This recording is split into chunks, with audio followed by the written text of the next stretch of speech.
Hello, hello, hello. Welcome to another live stream. I hope everybody is doing well. Hope everybody's having a great day. Just getting in focus. Hello, welcome. Nice to see you all. I hope everybody is doing well, like I said. It is time to stream. We're going to be playing some Elden Ring, which I actually haven't even started the game yet, but we'll do it. We'll do it in a second. Yeah, it is my Friday. I am very excited. I know it's the beginning of the week for everybody else, but it's the end of the week for me. I am exhausted.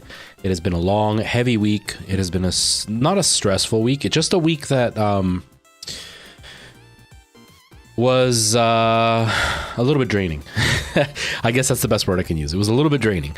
I think the biggest thing for those who haven't been around, haven't been paying attention, it was my birthday yesterday. It was a little bit of a not a good birthday. There we go. That's a good way to say it. That's a good way to say it. It wasn't a bad one. Nothing in particular happened. That's kind of the whole thing. I didn't even have a birthday dinner, so that was kind of disappointing. But you know, I got to relax. I guess that was a bonus.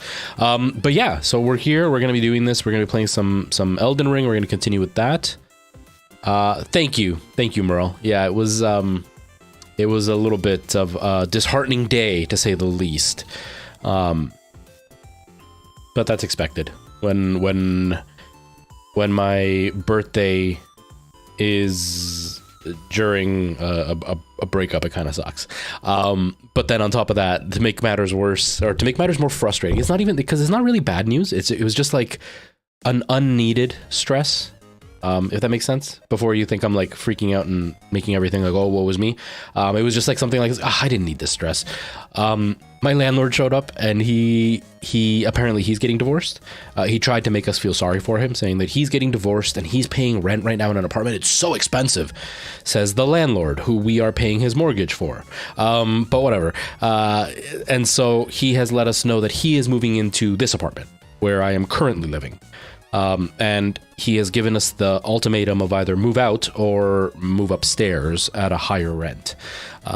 So it's kind of left me in a between a rock and a hard place, because if I rent a different place, I'm going to pay more money than what I'm paying here, or I'm going to end up paying for a much smaller place, or I'm going to end up paying for a much bigger place, only to have Alana and Nora move out in a few months. So it's kind of just like I have no choice but to just move upstairs, because what I would pay with the rent upstairs is probably what I would pay anywhere else for a smaller place.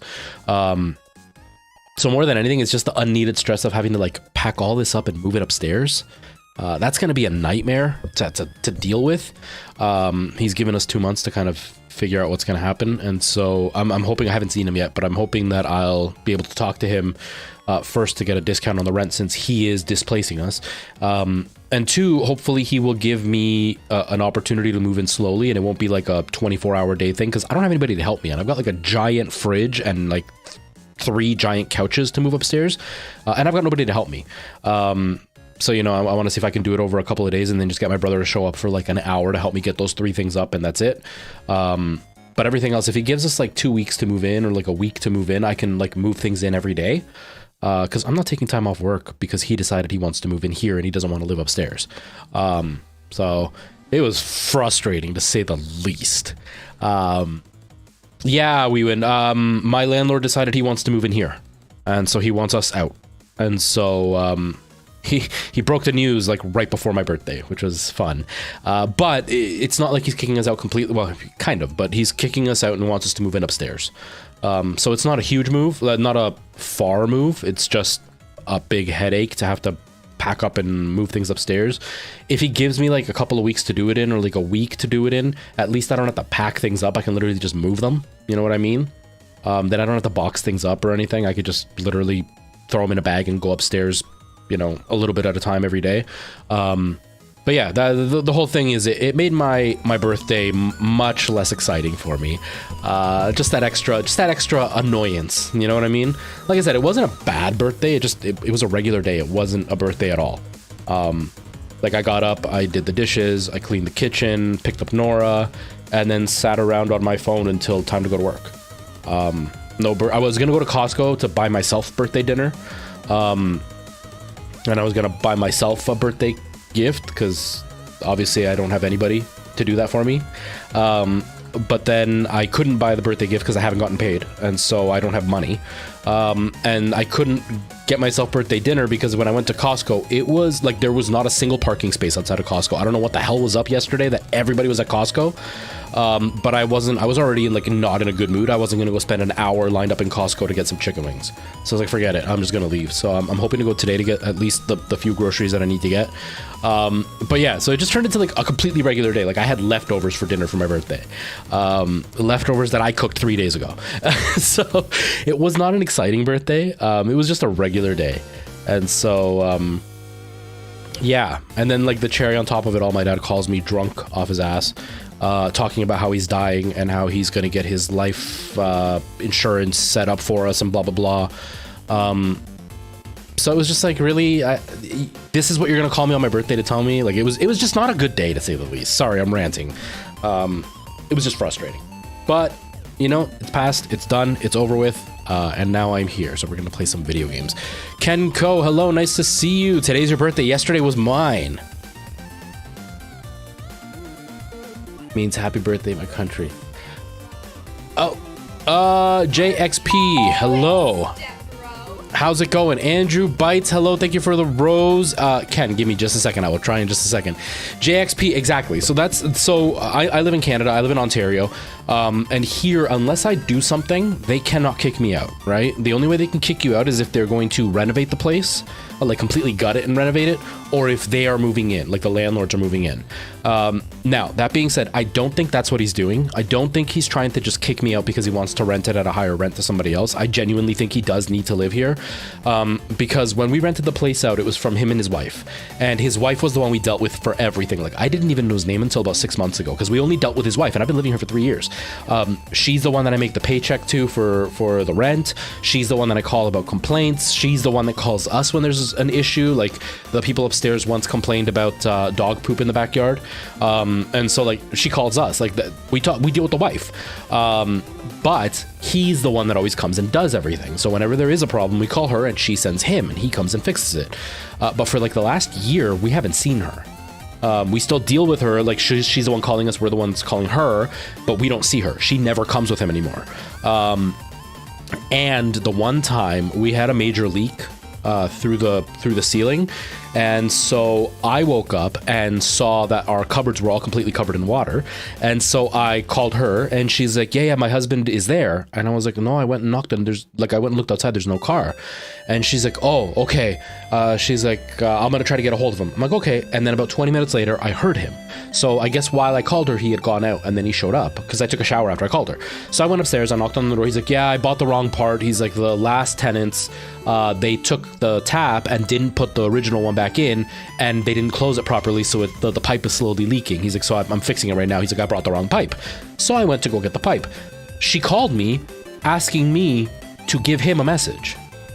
And she's like, if you see him, give him a message. Oh no, he's upstairs, he's working. And she's like, well, why wasn't he there when you called? I was like, he said he had to go buy another part.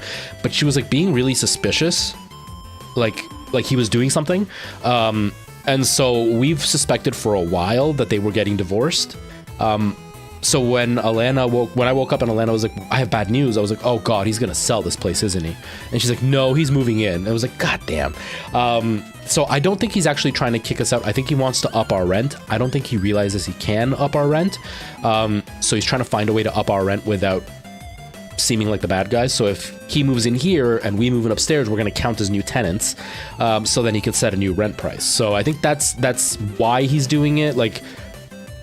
Like that he wants to up the rent, but I don't think he's actually kicking us out just to be a bad landlord. I think he genuinely needs to move in here, but I think this is also his excuse to up the rent to make it a little bit easier for him to afford this place.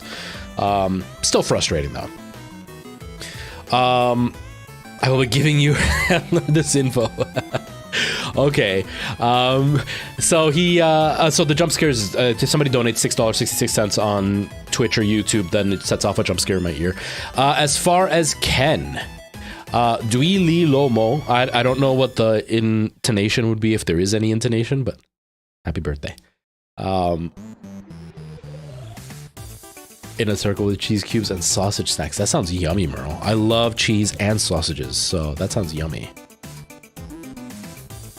Yeah, JXP, I've had a couple of really bad landlords. That's the thing. The landlord here, he's cheap. He's very cheap. And he doesn't fully grasp the laws here. So he's not exactly the best landlord. Like, you know, he wouldn't be somebody that you'd be like, oh my God, this landlord does everything you're supposed to. That being said, he has never bothered us about anything. He's always done his best to at least address what we've complained about. Like, you know, we had some floorboards starting to break because he paid somebody to do the floors and he didn't pay them. He didn't pay for a good guy. He paid for his friend.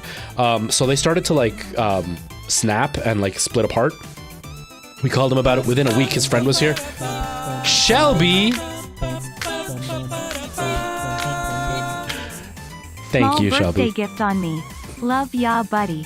Thank you, Shelby. You didn't have to. I really appreciate that. Thank you very much. Thank you. That was my birthday gift. Thank you. I appreciate it so much. I've actually been looking at getting like a little lapel microphone for my videos because I'm using a shotgun microphone. I'm pointing to where it is. You can't see it on camera. But it takes AAA batteries, and for some reason, my lights interfere with it. When I have the wrong colors on in the background, there's like a weird staticky buzz sound that comes through. So I want to try a lapel mic to see if it's a little bit easier to deal with and not have to like have it over my head and deal with echoes. Hopefully it's closer to my mouth, it sounds better. So that's going to cover it perfectly. So thank you so much. I really appreciate it. But yeah, so overpriced, and yeah, landlords are mostly. Well, I'm not gonna touch the race thing, because I think that may be your experience. But I don't know how accurate that is, because I've had a couple of landlords of different races, and the race has never been an issue. I wouldn't say so much that they want women. It's a lot of places are looking for roommates, and if it's a woman, they're usually looking for other women, because I mean, I don't blame them. I wouldn't want to live with a guy either. I don't want to live with roommates, period. But yeah, so like he's not the best landlord because he doesn't know the laws. Like he gets me to do the snow, which legally he's not allowed to do that. And like, you know, he's cheap on stuff. Like if something goes wrong, he doesn't want to pay somebody. Like the heat broke once. And the people upstairs were without heat for like over a month because he didn't want to pay somebody to fix it. He was trying to fix it himself. He was here almost every night. So he's cheap, but he's a good landlord. He's never given us any trouble. He's never, you know, caused any issues that he's come in and like made a scene or anything. Like I said, he hasn't upped our rent or anything. So he's an okay landlord. I think he's just in over his head, but he's not a bad landlord. I've had some really, really bad landlords. So as far as landlords go, he's one of the better ones for sure. I don't know what it'll be like having him live downstairs. I'm hoping that it's gonna be a peaceful situation because it's his home. And it's better than having like what we had before. The last tenants that lived upstairs were a Karen. Like the wife was a Karen to the T. Like she threatened to sue me because her mail was in my mailbox and I pulled it out and put it behind her mailbox so it was kind of sticking out. And it fell into the snow because of wind, and then she threatened to call the police on me for mischief, saying that I had vandalized her mail. And then one time it had snowed, I had thrown my back out and it snowed that day, and I didn't clean the snow off the stairs for a day because I couldn't even walk. And then she threatened to sue us because her husband almost fell down! For Ginger. Oh, we win. Oh, thank you so much. We went mid-sentence and everything. Ginger, hello, nice to see you. Yeah, so she threatened to sue me because her husband almost fell down the stairs, and that if he fell and hurt himself, he couldn't work, and if he couldn't work, it was going to be up to me to pay for their bills. Like just a complete and utter Karen. And then she came out to him that she was a lesbian and she had been cheating on him, and she was leaving him to move to Florida to move in with her new girlfriend that she had only ever talked to on the internet. And then like left without any notice, and then kind of just left him with the burden of paying rent. She was a complete trash bag of a human being. We still get her mail once in a while. Like, just a complete scumbag. So at least with the landlord here, I know it's the landlord, and I know it's not like he's going to be partying and vandalizing this place. I'm going to have to deal with it. he's like a man in his mid-50s. He's Chinese. I don't think he's gonna be hanging out with a bunch of college students and like partying. So I'm hoping that it'll be a fairly peaceful transition. It's just gonna be the pain in the butt to move everything. As a lesbian, we don't claim her. Yeah, I feel bad for the girl that she convinced to let her into her home, because this woman was a nightmare. They moved in here and they had their dog that would howl most of the time that it was alone, but it was a fairly old dog, so it wasn't too bad. And she decided the best thing to do was to get a puppy and then leave it alone with the other dog all the time. Then her dog, the new one, would attack our dog Zelda all the time. And then her response would be to yell at Alana because Zelda was outside. But we kept Zelda tied up all the time. So like, it's not like Zelda ever ran around in the backyard untied. We always had her tied up whenever she was in the backyard. And she only goes out in the backyard when Alana's there. So it's not like we even like put her out there by herself. And then she would always, this wasn't even a joke. There were times where I'd be home and Alana would be out and they'd be outside with the dog. I'd hear her go upstairs because she walked like a freaking moose. I'd hear her walk upstairs, close the door. I'd hear her walk around for maybe 3 or 4 minutes. Alana would come home and go straight outside with the dog. And I would hear the lady grab her dog and go back outside. Like she was intentionally going out there to get Alana to come back inside. And then when her dog would lunge at Zelda, she would yell at us because it was our fault that she came out with her dog and her dog attacked ours. Like just a Karen to the 10th degree. And I even told the landlord, I'm like, we didn't cause problems, but legally you would have had to kick her out from all the trouble we had. Because they were the newer tenants, we were the original tenants, we were the ones being threatened, and we were the ones having issues.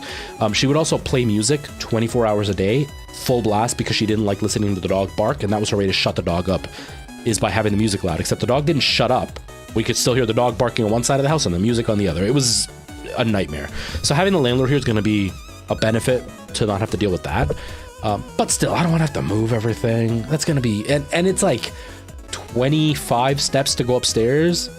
Oh, I'm gonna get so skinny so fast. Oh man. No, she wasn't old. She was, I want to say she was about 39 to 40. To you that might be old, but only a couple years older than me. Her husband was quite a few years older. I think he was like about 46, 47. But she was a lot younger, but she was just a nightmare. She was just a nightmare. I feel bad for her partner now. From the last tenant where I live. It's a great read. As a bi girl, we don't claim her either. Oh man.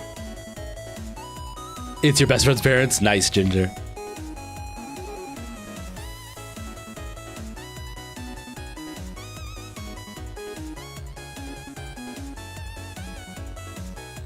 Oh man. We win in Merle. I wish. So I pay $1,100 here. It's technically a 2-bedroom plus a den, but I also pay all my utilities. I pay all the bills, so like the gas, water, all that I pay.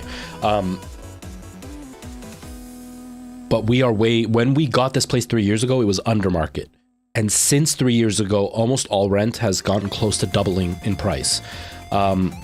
So I was looking, because obviously I'm going to have to eventually move. And with the Atlanta situation, I was looking to see how much it would cost for me to just find another 1-bedroom. 1-bedrooms are costing $1,400 here for like a basement apartment in a house. So it's like somebody's private house and I would live in their basement. It's like $1,400 a month plus the bills. For an apartment that's the size of this one, I'm looking at like $2,400 to $2,500 a month.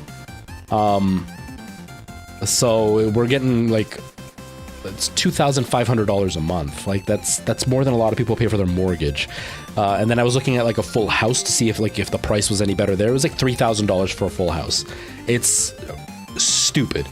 Like it's stupid expensive. Canada is one of the most expensive places in the world to live overall. And our prices just keep going up. It's insanely expensive here. It's so stupid. Yes, we would, please. Oh man. Oh man.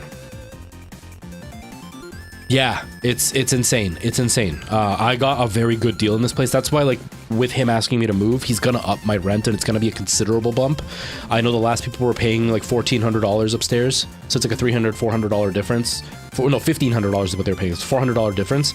So he's saying he's gonna give me a discount. So I'm hoping it's gonna be like a $200 bump. Even then, I'm stretching myself insanely thin, so I'm going to be working more. I'm hoping the stream is going to provide more income, so then once I can have more time to it, so then I can kind of do it feasibly. But yeah, we're definitely getting a bargain here, but damn, it's expensive.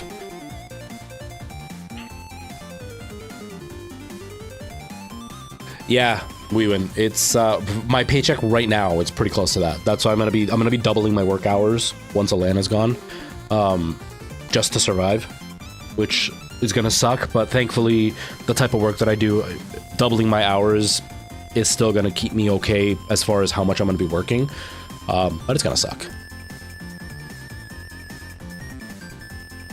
I got 2 offers this month without even looking for a job. Oh, I wish. I really wish. You know, I like Canada, but nightmare right now. Our housing situation is appalling, to say the least.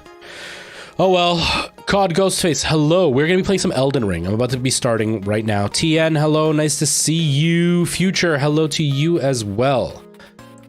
1,400 for a 3-bedroom house with an office. Yeah, no, you're not getting anything near that here.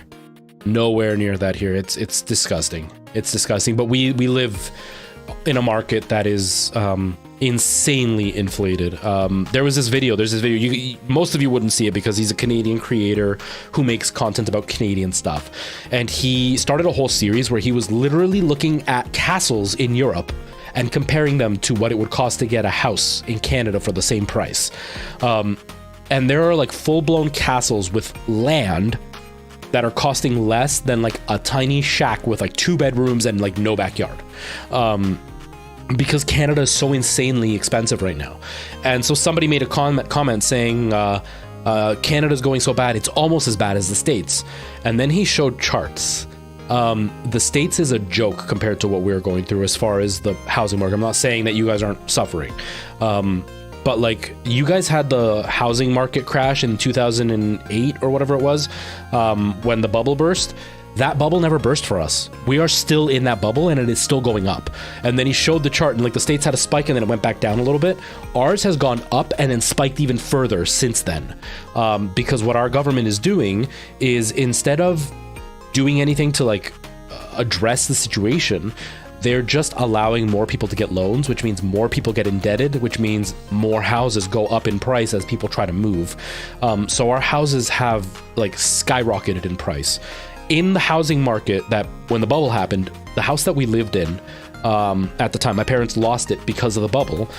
We bought it for $220,000. The last I checked was about 6-7 years ago. It was going for more than $650,000. At this point, it's more than $1 million for a house that we paid $200,000 for 10 years ago, 14 years ago. That's ridiculous. The one apartment that I was living in before, I was paying, I think it was $600 a month for everything included. And I just looked up the same building for the apartments. They're asking for the same style of apartment. They're asking over, like, I think it's $1,200 a month. And the place was cockroach infested. It was disgusting. It was horrible there. Our prices have...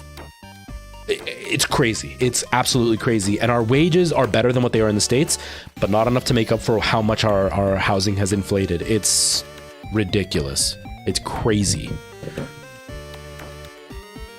Yeah. Well, this is the thing. They don't need to build more houses. This is the BS that a lot of the conservatives in Canada keep pushing, is that we need to build more houses. There's not enough houses. There are houses. They're empty. There's a lot of empty houses because there are people that are literally buying houses and keeping them empty to up what they're worth. Because if they have a whole bunch of houses that are owned by, you know, a bunch of landlords, and they don't rent them out, they can all work together to up the prices of the houses when they go to sell them.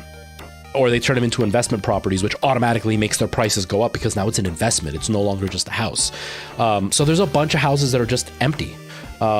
There's also a lot of people that are coming in to buy properties that literally do it just for like the tax purposes and not actually to live in them, or they buy a second or third house, and nobody needs a second or third house. And so you're ending, or like Airbnb houses that people are buying. And so it's like somebody who needs a house can't buy one because some guy who wants to have an Airbnb has bought a house. So there are houses out there. It's just the government is doing nothing to legislate how people can get houses and who can get houses and who can't. You know, like I was taking care of a person who owned 15 properties. Why the hell do they need 15 properties, right? And the truth is they're leeching off the people around them.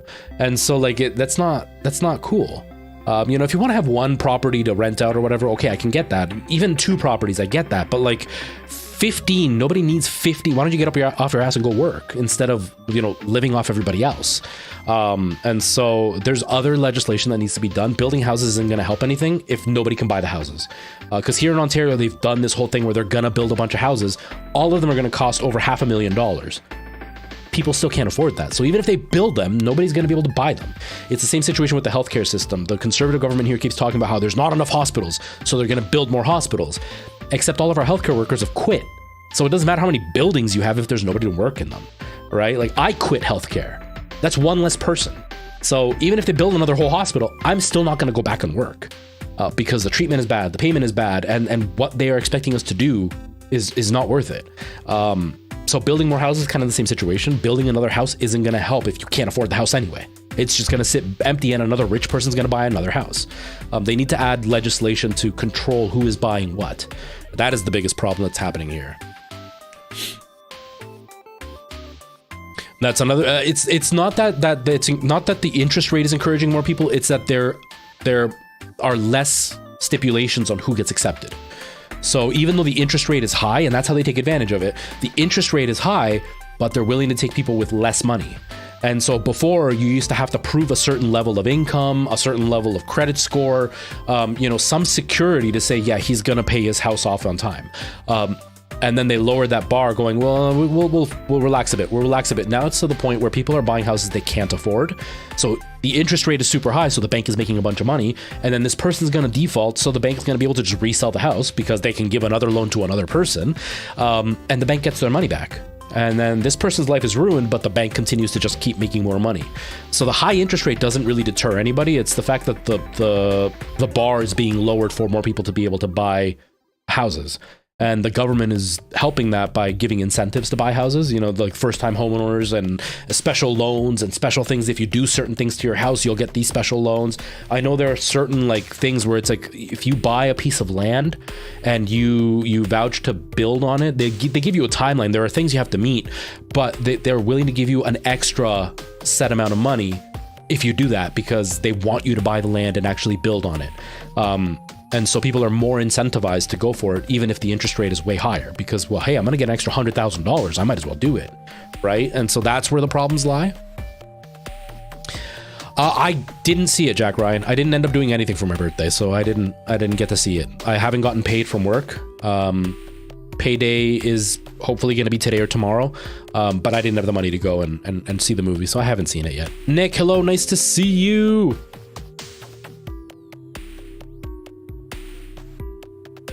Ouch, Nikki, that really sucks. That really sucks. Sugar dude. 2 years, 5 months, 14 days, 23 hours. That's crazy. Inuyugi, hello, nice to see you.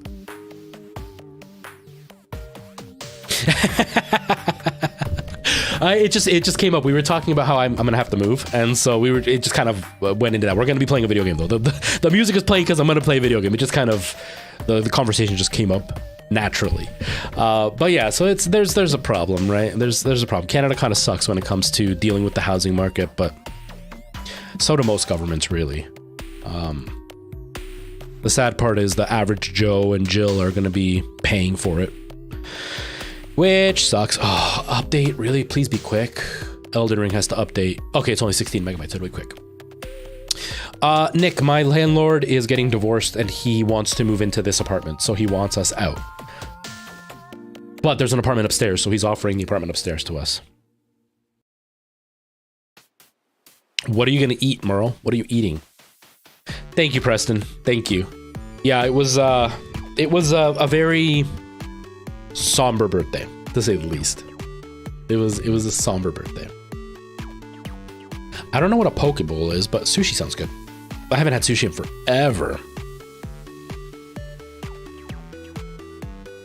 I'm combining two of your passions. Yeah, it's sad. It's sad, but there's not much we can really do to fix the problem in one step, so no use in getting super disappointed about it. Not much I can... Oh, I love shawarma. Love shawarma. I've been craving it. I have been craving it. Okay, so everybody, we're gonna be playing some Elden Ring. Oh man, I talked for half an hour. I was ready to start right away, and then I went on a tangent like usual. So we're gonna be playing some Elden Ring. You know, I'm gonna be done in about an hour and a half from now because I have to go and pick up Nora. I'm hoping to be able to stop by Costco. We'll see how that is, see how busy it is, and then yeah, that's about it. I'm gonna order my lapel mic. I'm excited for that. I'm hoping that that's gonna solve my issues with audio, because let me tell you, it's so sad. Okay, we got sound. Okay, we got sound. It's so sad when I get a video and it looks really good and like the script is like, I read the script really well, because there are a lot of times that I read the script and I'm having a hard time with one of the lines that I've written, so I reword the line, but then when I go to edit it, it doesn't flow because I just didn't look at the line before to rewrite the line that I'm saying in the moment. And so it doesn't flow, and so I have to like rework how I'm gonna edit the video. So there are times where it's all flowing perfectly. The lighting is great. Everything is, I'm in focus. I have made so many videos where I'm completely out of focus, where it's like, it's hard to tell on this camera, but on this one, you'll see it. Okay. So here, like, I'm pretty much in focus, but like, if it's like this, notice how I'm just like slightly blurry. It's not so noticeable on stream because it's super tiny, but when it's like on a video on TikTok, you could really notice that I'm out of focus. There are times where that happens for a whole video and it's so frustrating. But the hardest part is when all of it is perfectly aligned and then my audio has like a stupid buzz, or like it's the volume is slightly too loud so it's distorted. Oh, so disheartening. RuPaul Fishnets, thank you so much for that follow. I really appreciate that. No, I'm in Niagara. I am in Niagara. The screen just died? Did it? It's fine on my screen. What happened on yours? Maybe try refreshing? Unless it no, I'm looking at my tablet. No, I don't know. Maybe it's something on your server? Because from my understanding, there are different servers for TikTok. So like depending on where you connect, sometimes the server has an issue and it's not so much the stream, but the server itself. I hope you can fix it.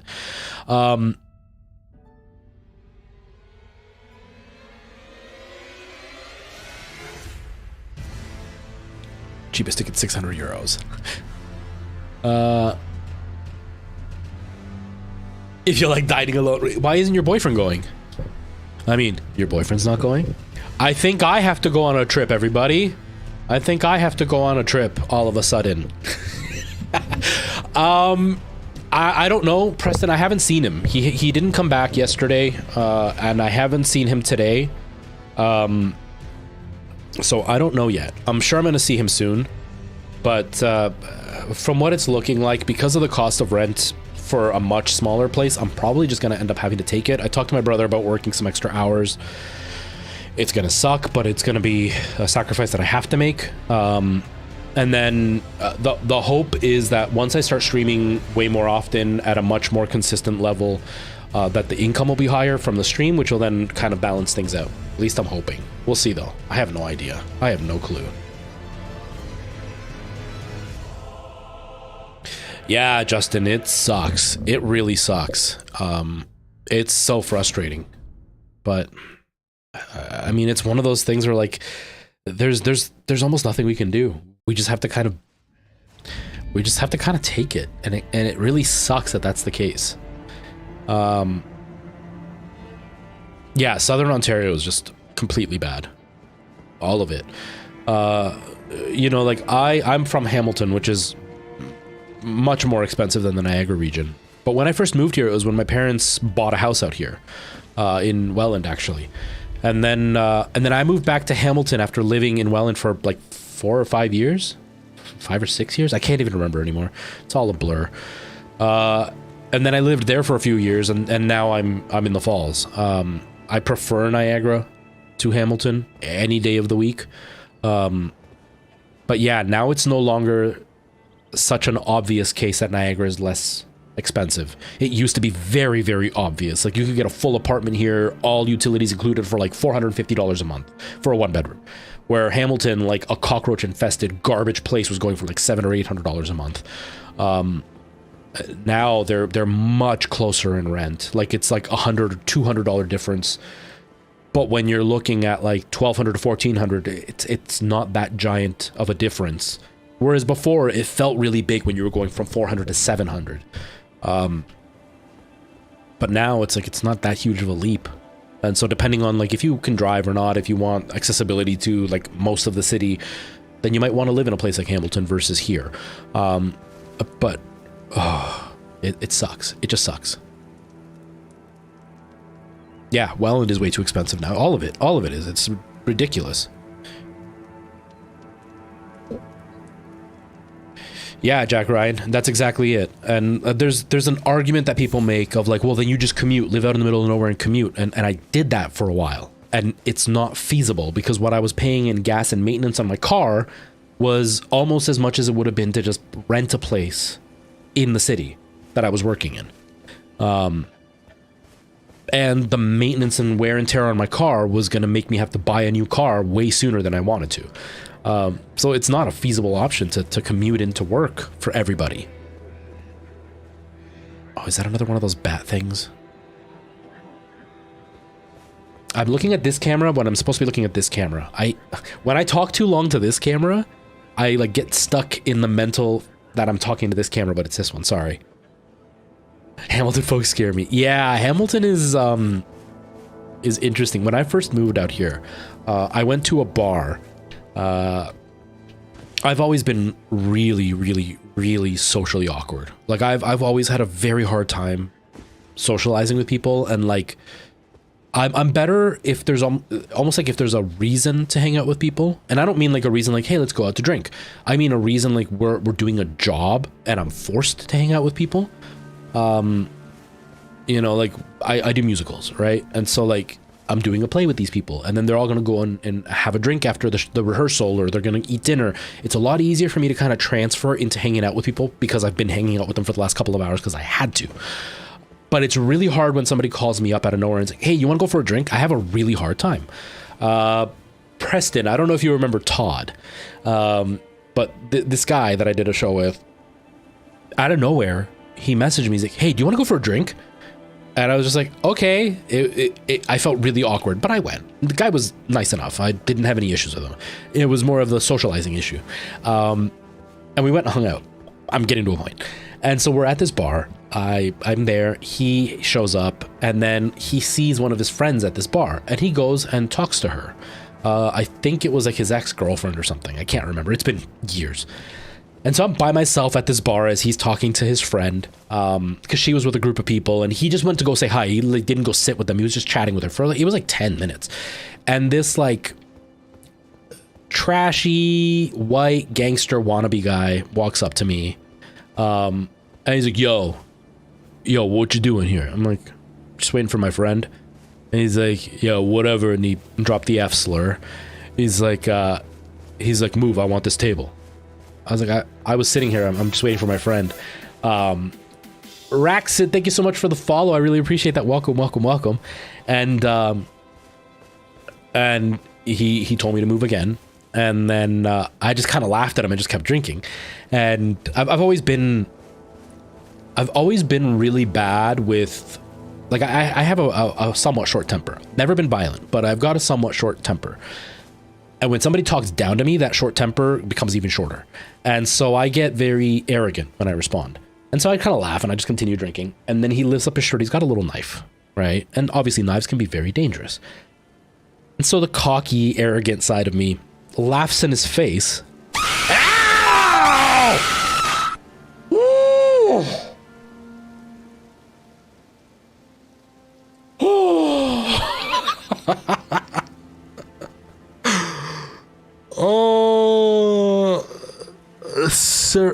Seraphic. I'm sorry, I'm so bad with names. Thank you for the scare. That was a good one. That was a good one. Thank you. I really appreciate it. Whew, my heart is pounding a little bit. My heart is pounding a little bit. I didn't expect that one because that's not one that ever happens. So that really caught me off guard. Oh, that made me more scared than this guy did. So he pulled out a... Thank you, by the way. That's what a jump scare is for people who have been asking. So this guy pulls this knife out to threaten me. And of course, the cocky, conceited side of me takes over because I'm already frustrated at this point. And I look at him, I'm like, dude, like, I come from Hamilton, man. I've had guns pulled on me. Your little knife doesn't scare me. This guy was also a lot smaller than me, so it was a lot easier to be kind of cocky. I was like, dude, you don't scare me, man. Like just what's the point? I'm like, if you want the damn table, you can have it, but like that's not gonna work on me. And he looks at me, he's like, you're from Hamilton. I'm like, yeah. He goes, all right, man, respect. And he walks away. I was like, what was the point of the dog and pony show? But the point being that, you know, I grew up in Hamilton where like having a knife pulled on you isn't world-breaking news, right? Like I've had that happen to me multiple times. I have had like up to like 8 or 9 guys waiting for me to like beat the crap out of me. I actually, one time I said something, lack of social awareness. I said something that I shouldn't have said. It's not socially acceptable, but I said it. And I didn't say it to hurt people. That's the way I spoke with my friends, and I had a bit of alcohol, and I said it without realizing that the people in the room weren't all of my friends. And so a couple of them got really upset, and there were like 9 or 10 guys waiting for me. And these weren't guys that were waiting to like kiss me goodnight. A few of them ended up in jail for like things like manslaughter. Whoa! And so like growing up in Hamilton and having that as my childhood, having some guy come up to me and pretend to be tough in a bar wasn't exactly scary. Now I'm older, now I'd be scared. But when I was young, in my early 20s, you know, you jumped as well. Yes, 2 for 1. It was a 2 for 1. Yeah, spiritual booty. It's stupid. It's so stupid. You know,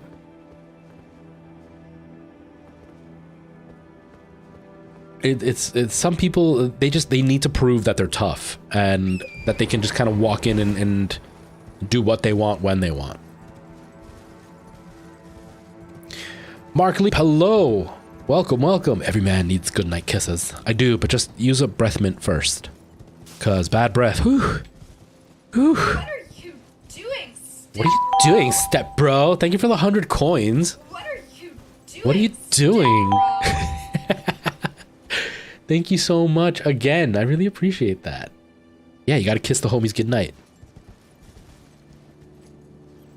But on the forehead, because if it's gonna be on the lips, you better have bought me dinner first. I'm not that kind of guy. All right? I'm not that easy. Mom taught me better.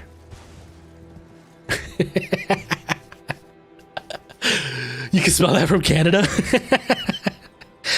Who said I was in Canada, Merle?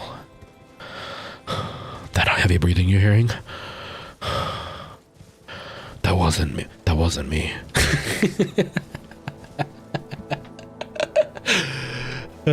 Nah, kisses are kisses. Oh, man. Oh, man. Well, somewhere else. That's gonna cost you a little bit more than dinner. You better have taken me out smooth dancing across the dance floor all night long. Okay. What the heck is that thing? I actually don't know where I'm going, so...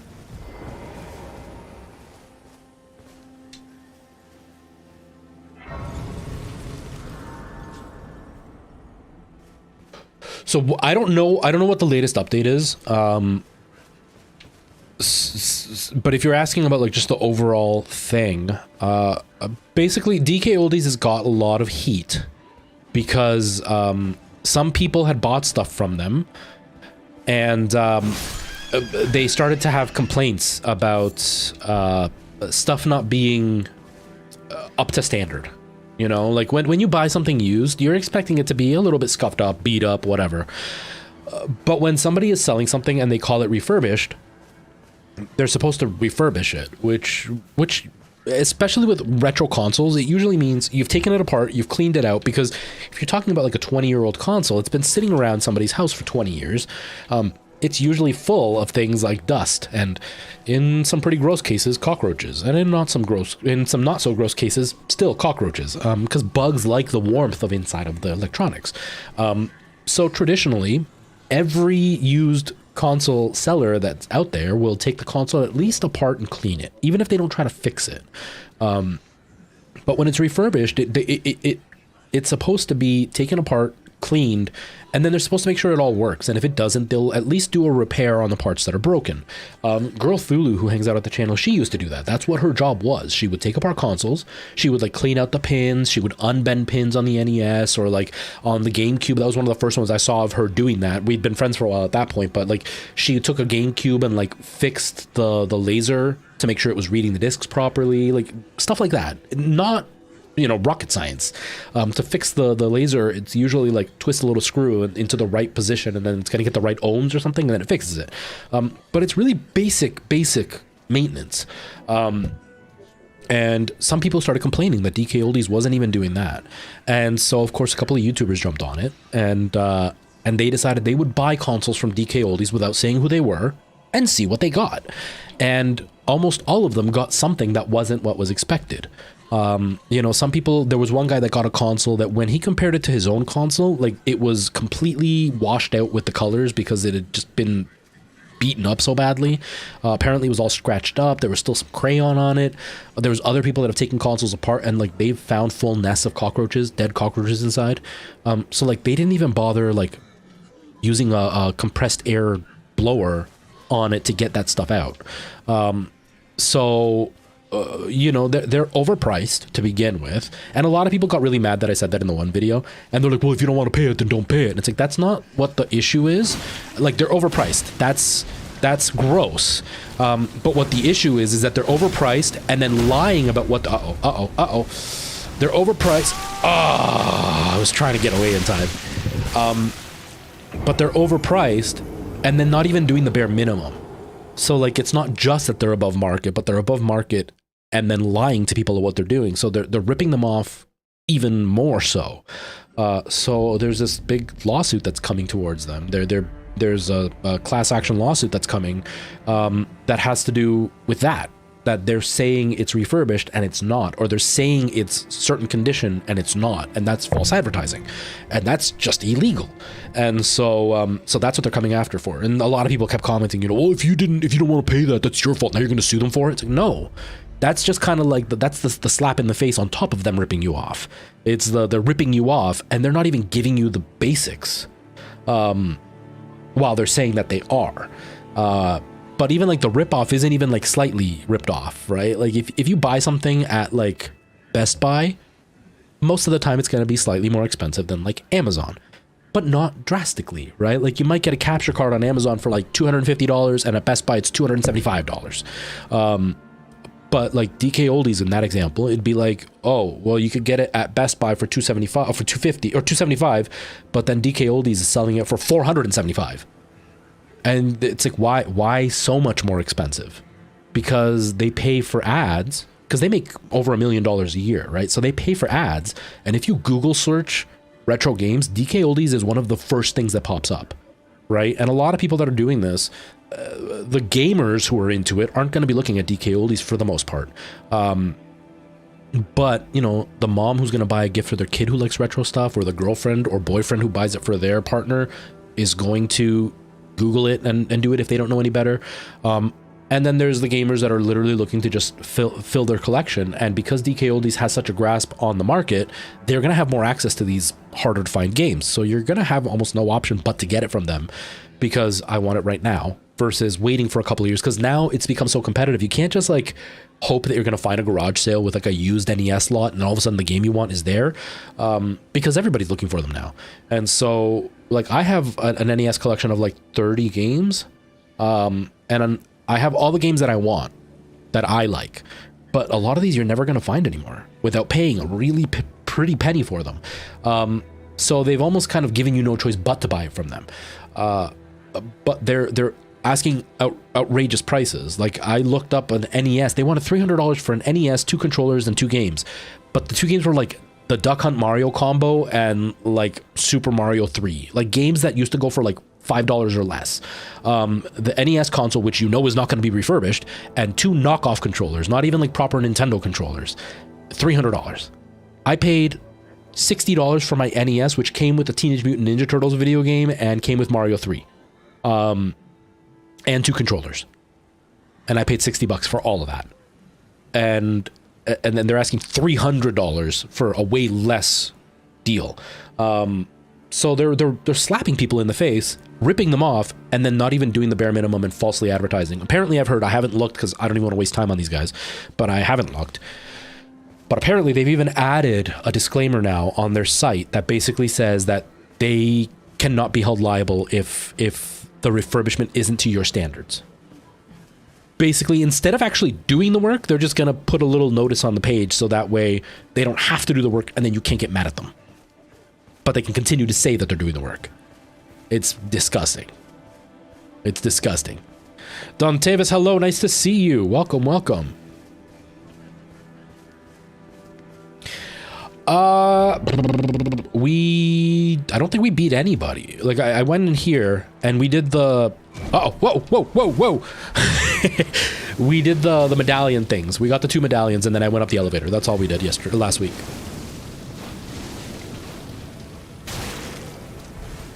Yeah, there's some really, really good emulators out there. Like, really good emulators out there that you can get pretty decent copies. Like, it'll play the game pretty decently. No emulator is ever like 100%. They're pretty close, but never a full 100% as the real games are. The problem with emulators, especially for content creators, is the legality of it, right? It's never really been tested in court, and so people don't really know how legal it is, and they don't want to fall into trouble. I actually want to make a video about stuff like that because Nintendo right now just showed how scummy they are, like usual. I just haven't had a chance to make the video because the news is just breaking. But emulation isn't always the smartest thing to do as a content creator if you're planning to do this as like a job. You know, like if you're trying to make it to be like a professional job, a business, emulation may not be the best way to go because they don't really know the legality of stuff. Obviously, there's a lot that they have to prove in order to come after you, but there's always the risk, right? But yeah, it's just becoming so unrealistic to collect actual hardware and actual games to play that emulation's almost the only way you can do it now.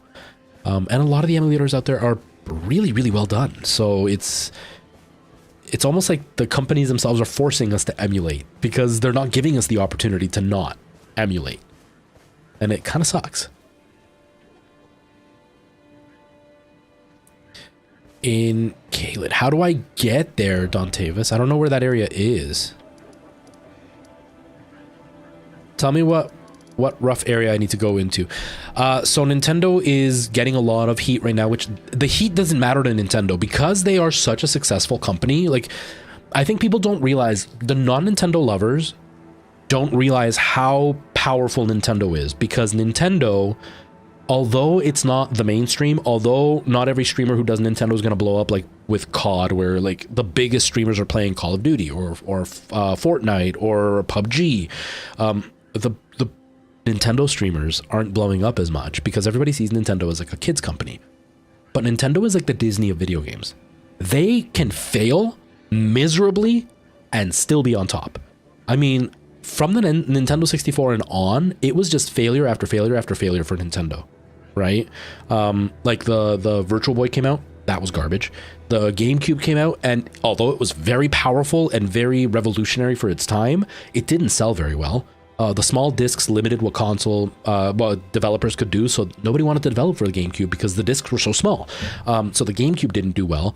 Then the Wii came out, and it was a fluke because people fell into the hype, but the console itself wasn't really that wasn't huge when it came to the gaming community.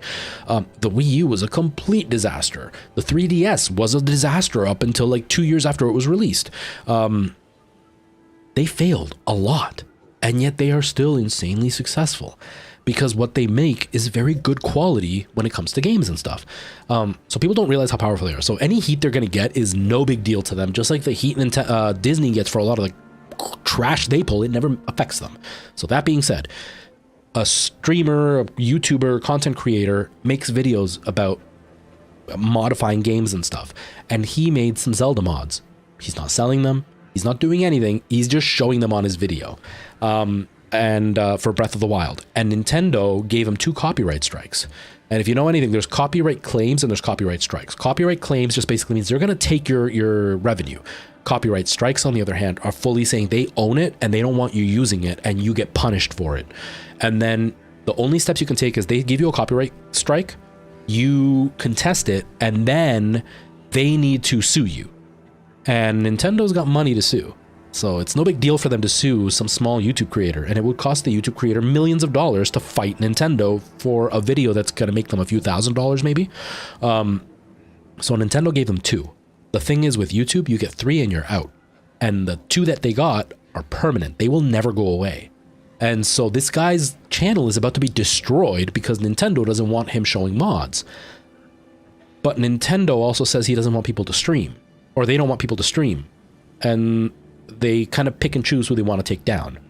And they are very anti-consumer, right? They go after people. They've sued people for like showing pictures of, there was somebody that showed some pictures of the back of the Nintendo case for the new Breath of the Wild game that's coming out, and apparently Nintendo came after them.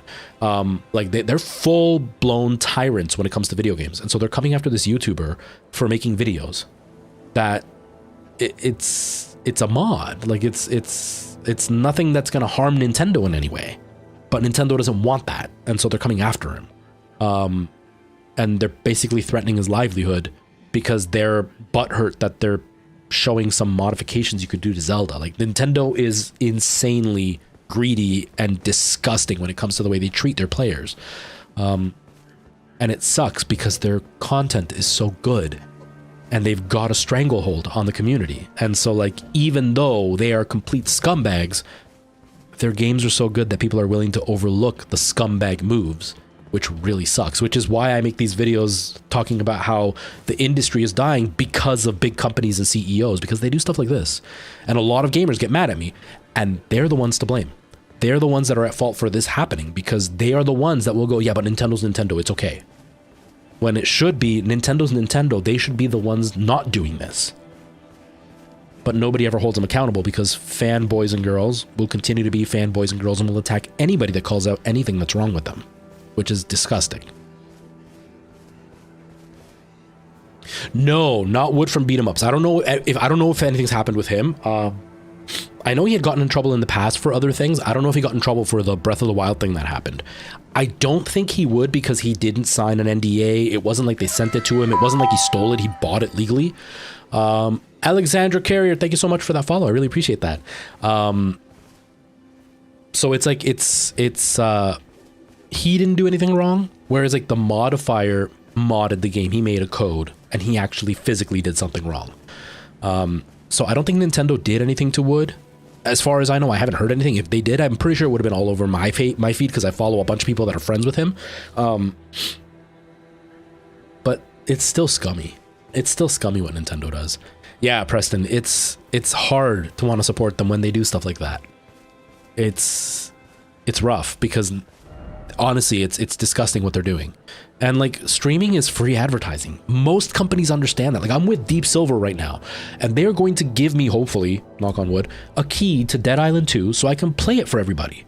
And they want me to play it for everybody and make a video on it and talk about it. They've given me pictures that I can post up in my videos and, you know, material that I can use for my content, all for free. All I have to do is do it for them. Now, obviously, there's an argument to be made that they should be paying us for it because it is advertising. But they understand that it's advertising. So they're hoping to, you know, hype up the fans by giving the fans stuff to show everybody else. Whereas Nintendo's like, no, you do what we say when we say. It doesn't matter that it'll give us more sales. It doesn't matter that your passion is going to drive other people to have passion. We want to do it the way we want to do it. which is the stupidest way to run business. That worked in like the 90s. It doesn't work nowadays because nowadays I don't like ads. I don't want to listen to an ad. I want to watch my favorite streamer play a game and see what they think about it because I want to play the game they like. I don't want to play a game because Nintendo told me it was going to be good. I want to play a game because, you know, Chadley played it and it looked awesome. And Nintendo doesn't get that. But Nintendo gets away with it because their fans are like, no, it's okay. So the truth is Nintendo is scummy, but they're scummy because their fans allow them to be. Oh, man. East of Limgrave, the red area. Oh, this area over here. So like over here? Or like the actual red area, like right here.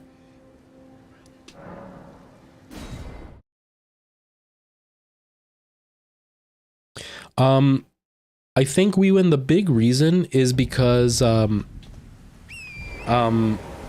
big reason that they don't want that kind of advertising is because, like Disney, they want to control the narrative around their games. I know a lot of people say controlling the narrative when they're talking of like conspiracy theories and BS like that, but like this is what Nintendo does and this is what Disney does. They want very specific styles of ads. They want very specific energy in their games and in the people covering their games, you know, like Nintendo is very family oriented, right? Like up until the early 2000s, they wouldn't really allow violent games on their console as often as other consoles would because they wanted to be seen as a family console. So they don't like violence. They don't like swearing. I remember when I first started streaming, even now you see that I don't swear very much on stream because when I first started, there's dragons everywhere. I was a family friendly channel. And the main reason I was a family friendly channel is because I wanted to be a Nintendo ambassador. I wanted Nintendo to like send me games and to send me merch to show off and stuff like that because I wanted to work with Nintendo. And they won't work with you unless you're family friendly. And so they want to control that energy that's around their community because it's easier to sell a story if nobody is contradicting the story. But Nintendo is they've lost touch with how the community works and they have no idea how the internet works. It's very clear that they've got a bunch of boomers running the company who have zero clue how the community works.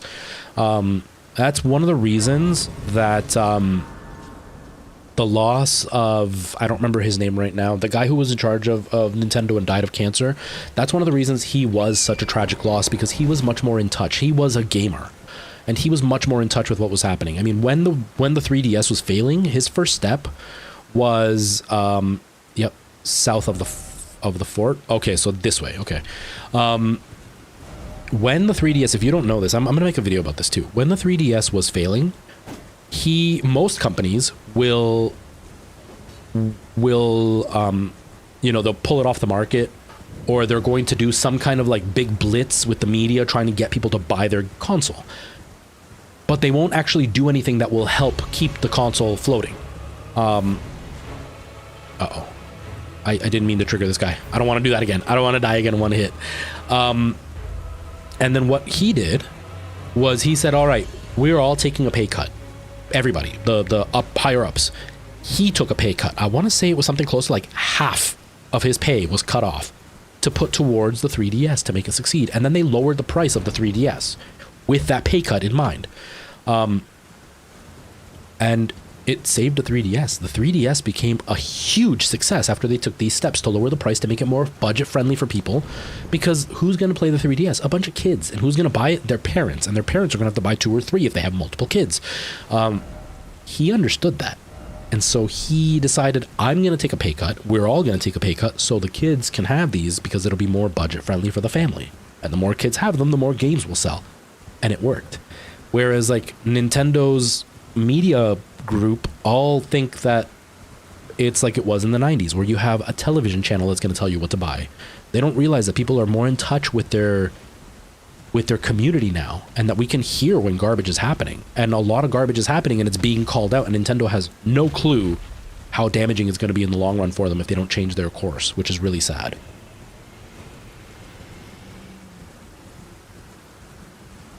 Exactly, Justin. That's exactly it. That's exactly it. And the sad part is Nintendo can compete. Like, if you think about it, and I've had a few people not argue with me, but like they will not budge on this stance. The the Switch was underpowered, woefully underpowered when it was released. Like, it was already an underpowered chipset. The defense that a lot of Nintendo fans have is that it was customized, and it was clocked up to a different speed than the original chip was, but it was still underpowered. It was not a revolutionary console. Dang it, I'm like getting disoriented here. Hold on, what if I put a blue sign, then I can at least kind of try to follow where I see it. It was underpowered. It's now been 7 years. Underpowered is an understatement now. Yet the Switch, up until the last few months, was selling insanely well. It was outselling everything because Nintendo's game quality is unmatched, right? The PlayStation has very, very good single-player first-party games. Don't get me wrong. First-party games on the PlayStation are out of this world, but they're usually pretty buggy when they get released, and there's usually a lot of issues. Nintendo games, on the other hand, outside of Pokemon, tend to be almost flawless from day one. And they go more for artistic appeal than just brute force. So Nintendo could compete if they just got out of their own way. If they got out of their own way, they could wipe the floor with PlayStation and Xbox. Like, it wouldn't even be a competition. But because they're always following gimmicks instead of what gamers want, because they're so steadfast on the rules they want to put on, the community doesn't support them as much as they could be supported. And it's a bummer. It really, really is. Yeah, Satoru Iwata. That's who I was talking about.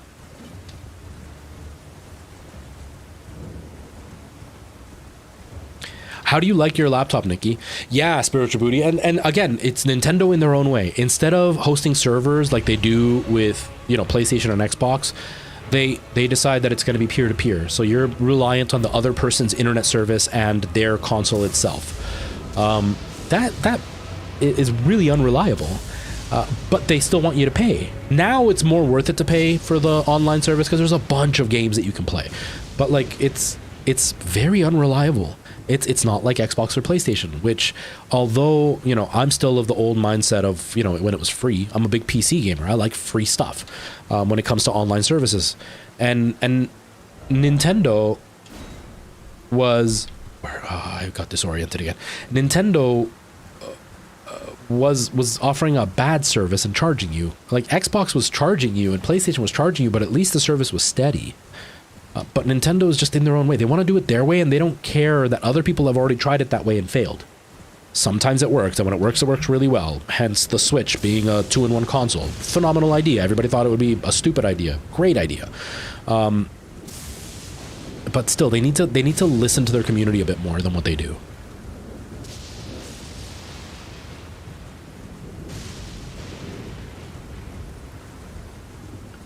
Yeah, and that's exactly it. Their hardware is super underpowered because everything else is so overpowered when it comes to Nintendo. Their art style and their writing and the mechanics are just so good that they can get away with the underpowered stuff. It's just too bad that they've almost fed into their own hype. You know what I mean? Because like a lot of Nintendo gamers say this, and they're objectively wrong.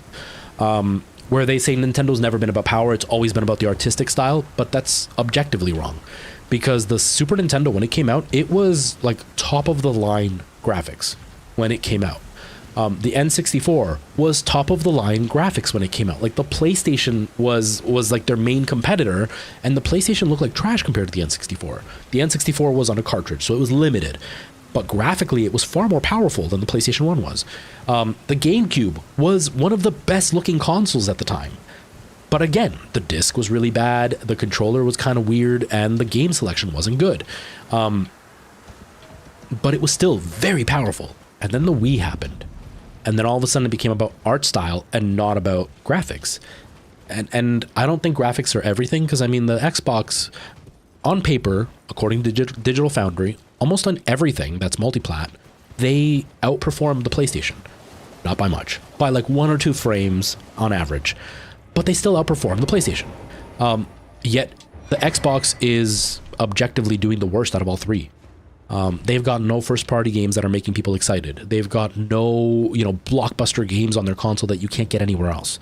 There's just nothing there. Yet it's powerful. So graphics aren't the only thing, but they're not unimportant.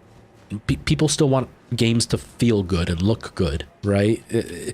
Whether people like to admit it or not, a lot of us are still interested in the power of a console, and we still want consoles to be competent out there.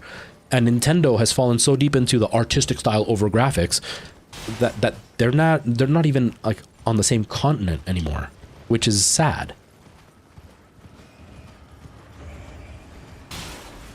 Yeah, the games on the PlayStation, that's what PlayStation has going for them. They're powerful.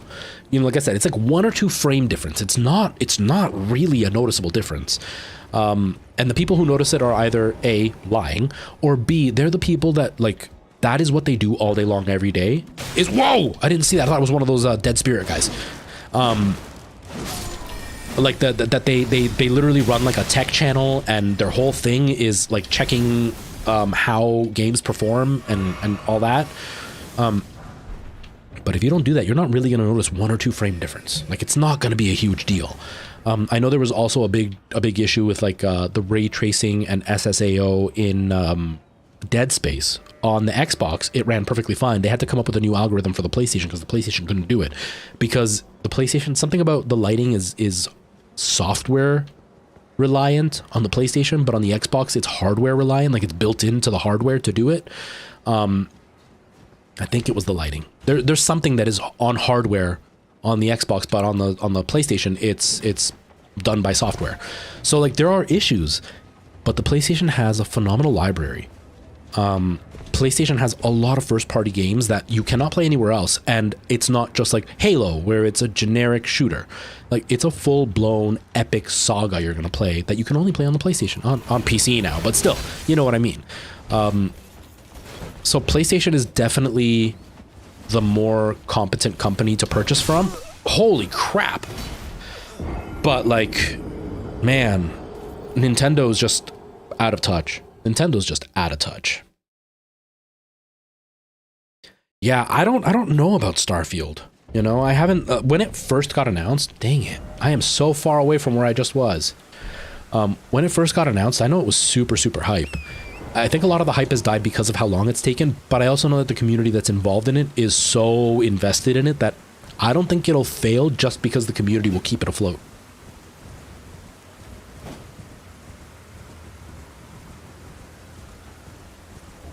The grace inside, okay. Or he'd kill you. Yeah, we would. That's what I do. I die.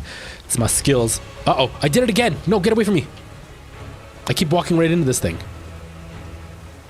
Me too. I honestly think Xbox, if they had first-party games that were worth it, and it wasn't just Halo and Gears of War, if they brought out something that was like a God of War, like a Horizon, like a first-person or a first-party, third-person single-player game that was an epic adventure versus just a shooter, I think they would have something.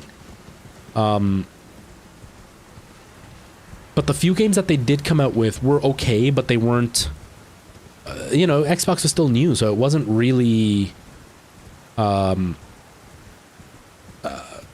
it wasn't making the most out of their power, if that makes sense, if you know what I mean. They had that one game, I don't even remember what it's called. I don't remember what it was called. You were like some Sunset Overdrive. If you ever played that game, it was actually really fun. But it was an underrated game. It didn't do well, which is sad. But Xbox needs to come out with some stuff like that to really cement themselves, because the hardware isn't bad. I prefer the Xbox controller to the PlayStation controller. I know a lot of people like the PlayStation controller, and I like how chunky the PlayStation controller is. It fits better in my hands because of my hand issues.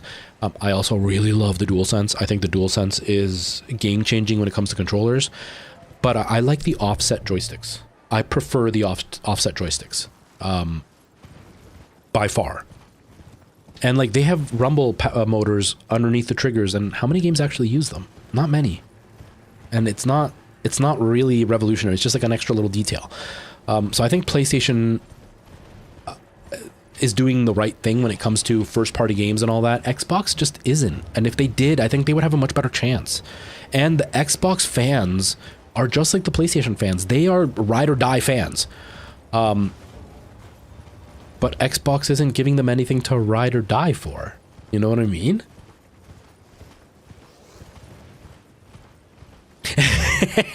Jack, I do really like Forza. I was actually really into that game. In, I want to say about 2 weeks. I probably put in about 30 hours. Like, I played that game a lot. I only stopped playing it. Get off the horse. I only stopped playing it because something else came out. I only stopped playing it because something else came out and got my attention, and then I just kind of never went back to it. Mind you, I was playing on the PC because I have like a force feedback steering wheel and stuff. I think it was, I was playing Forza and then I got my Quest. I think that's what it was. I got my Quest and then I started getting into VR, and because I couldn't get Forza 5 to play in VR, I just kind of moved on to other games. But yeah, I think the Xbox, it's lost potential, and it's really sad because I like the Xbox. That's what I pre-ordered. I paid a lot more money for the PlayStation than I should have, but like I pre-ordered the Xbox because I couldn't get one for the PlayStation on time. But like I was really excited for the Xbox, and the Xbox is what's on my table right now. Actually, speaking of, my PlayStation controller's here because Alana broke it. So I can't even play my PlayStation right now. It's just literally collecting dust because my, crap again. Every time my PlayStation controller is dead. The funny thing, I think, is how mad people get at me when I cover anything to do with Xbox, because they think I am a PlayStation fanboy, and they're like, oh, fanboys will do anything to hate on Xbox. They don't know anything. And it's like, I'm actually more of an Xbox fan than I am a PlayStation fan. It's changing a little bit now because PlayStation obviously has the VR, and PlayStation also is now doing a lot more PC coverage, so that's making me more of a PlayStation fan. But I like Xbox better. Not by much. Not by much at all. But like, I'm actually an Xbox fan, but that's why I criticize them, because like it's frustrating when they have something and they're just squandering it because they're out of touch.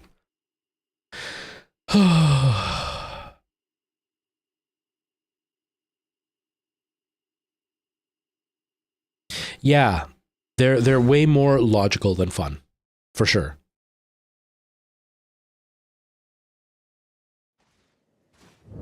Okay, in the church is the grace. Like this one? The one that I was just going for the challenge. I don't even know why you're judging me. Is this? No, this isn't the one. You mean in here there's a grace?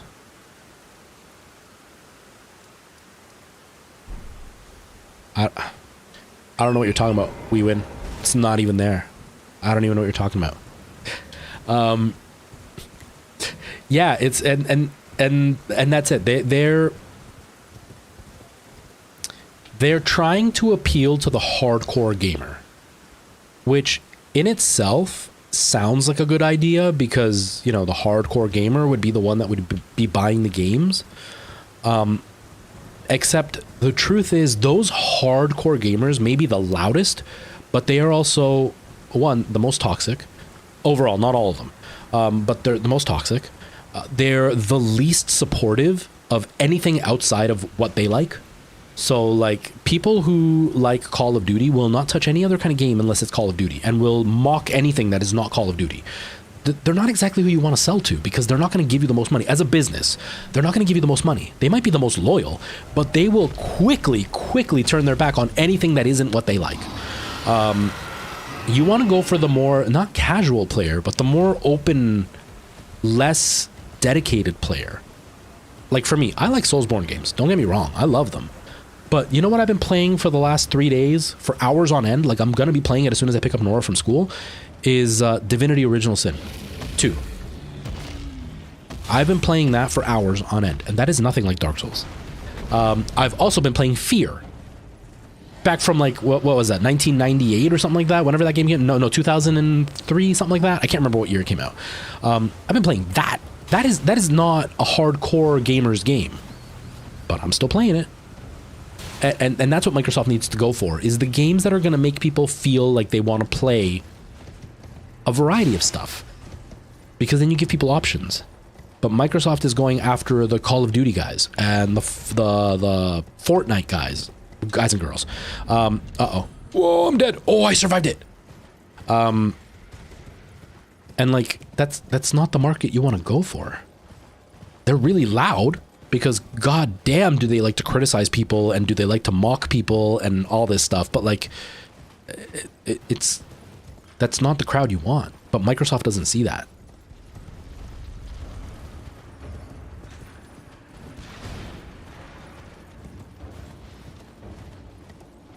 That was so close, Weeman. It was. Yeah, so it's tasteless cash grabs. That's basically what they're doing, is tasteless cash grabs. 100%. 100%. And the thing is, and this is going right back to the same thing I say every time when I talk about these issues, is the problem is that CEOs are killing gaming. It's CEOs. It's the rich, out of touch boomers who don't actually like video games anymore. They like money. You know, like Randy Pitchford has been around for a long time. Randy Pitchford was somebody involved in some really, really big revolutionary IPs. He was involved in Duke Nukem, for God's sakes. You know, but how the hell do I get to where I need? But he is an out-of-touch, greedy, sexist, misogynistic pig. He's probably going to sue me for that. But he is a disgusting human being. Yet he's in charge of this giant company.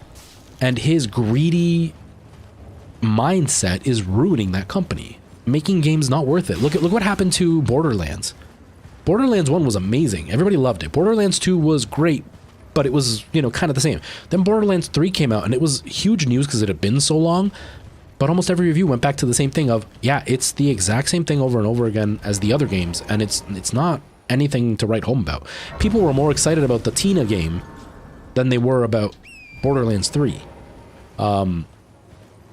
Because it's all about cash grabs. And it's stupid. As far as like the multiplayer games ruining gaming, I think a big part of it is just human nature. As people in general, I'm not talking about just gamers or anything. People in general, when we find something we like, we tend to like go all out for it to the point of it becomes sickening. Hey, there's this guy. Yes, right this way. Right this way. Ooh, leftover birthday cake. Nice, Nikki. I wish I had birthday cake.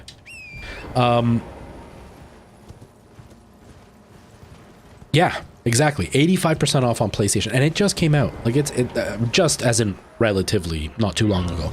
Yet you look at what, Mario Odyssey, which came out 7 years ago, and it's still full price. And when it goes on sale, $20 off. Like it's not a huge sale. I'm so disoriented right now. I am so disoriented right now. But like multiplayer games for people, we tend to, when we like something, we go overboard. Look what's happening with like Chris Pratt. Look what's happening with Pedro Pascal right now. That's a big one. Pedro Pascal right now. Everything has Pedro Pascal in it. Everything. I honestly don't know where to go. Okay, I'm going to try taking the path from here, where I just was. I'm going to try taking the path. And I love Pedro Pascal. I actually enjoy his acting. I think he's a very skilled actor. I know more knowledgeable actors might disagree with me, which is fine. But I think he's a very skilled actor.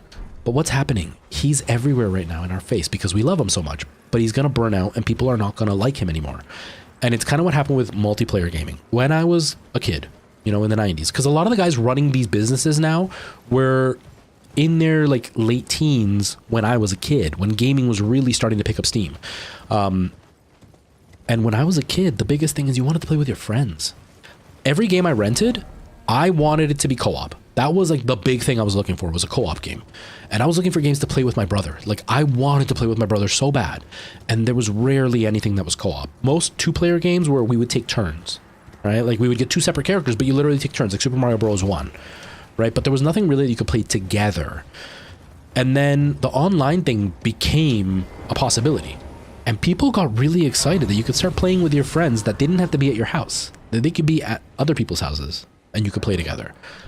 And it did well. And then, you know, for a lot of people, competition is fun. I don't like competition, but a lot of people like competition. So it's even more fun when you can compete with your friends and they don't have to come over to do it. But then businesses started seeing that that's fun. Let's do it all the time. And then it turned into that's the only thing people want. And it's like, no, I want single player games. Look what happened with EA's one meeting that they had. Whoa. You know what? Since I've been wasting so much time and I've only got like half an hour left, let's do this.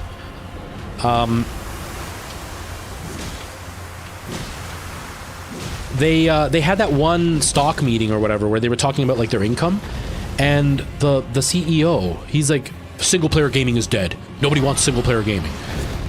Except, you know, within what, 5 years of that, we had Elden Ring, we had God of War, we had Horizon. Like, we had all these single player games that like outdid any of their FIFA BS games at the drop of a hat. Now the difference was that FIFA could make them tons of money because they could find 1,000 players that are willing to spend thousands of dollars because, one, they're too addicted to know any better, and two, they're so toxically like they're such toxic fans that they will spend extra money just to spite the rest of the gaming community, that it makes it worth it for them to have a less selling game because they can rip people off more easily than a good quality game.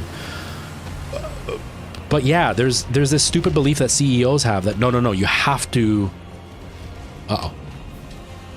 you have to have multiplayer games, and it's disheartening. But single player, there's a lot of fans out there of single player games. I almost only play single player games.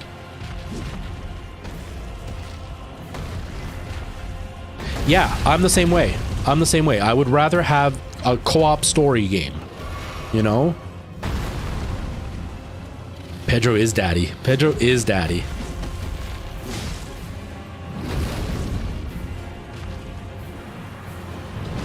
I'm gonna die. Oh god, am I ever gonna die? Oh, not again. Go away. No, stay away from me. Okay. Kiba, I'm doing really well. How are you doing? How are things? Yeah, I miss like proper co-op games, right? Like how this is co-op, where you can play with a friend and go through the storyline and play the game. I wish there was more like that. I'm surprised that VR doesn't have more like that. VR has a lot of like multiplayer competitive, the same as mainstream gaming. But like, I want to play a full-blown story mission game with a friend. I don't want to just compete with my friend.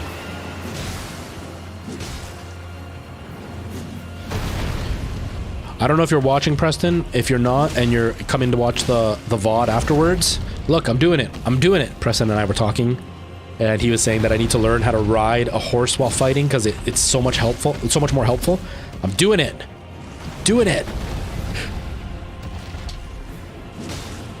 Is that true? We win? I don't know. I know in Dark Souls. I don't know how this one is because I have never tried playing with anybody. If I could take him, you could take out the other dragons as well. Okay. I know in other Dark Souls, once you beat the boss, you cannot do the area with a friend anymore.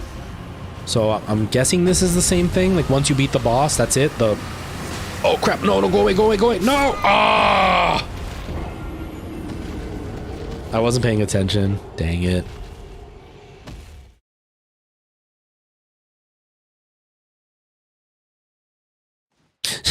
Chat GPT powered NPCs. Could you imagine? I'm actually scared for Chat GPT. I actually think it's not a good thing. And like I'm all for, where the hell was that dragon? Oh, over there. Okay. I'm all for innovation and like moving forward. Hell, Chat GPT is going to make it easier to write scripts. It's going to be easier to, write storylines for games. And, eventually it's going to get to the point where it's going to be easier to write code and stuff. But where I think it's going to be really bad is, holy crap, you almost killed my horse. is technology is supposed to be, this is the big thing that humans push when it comes to technology, is it's supposed to make our life easier. Get up. Oh crap, my horse is dead, so now I just got to do this on my own.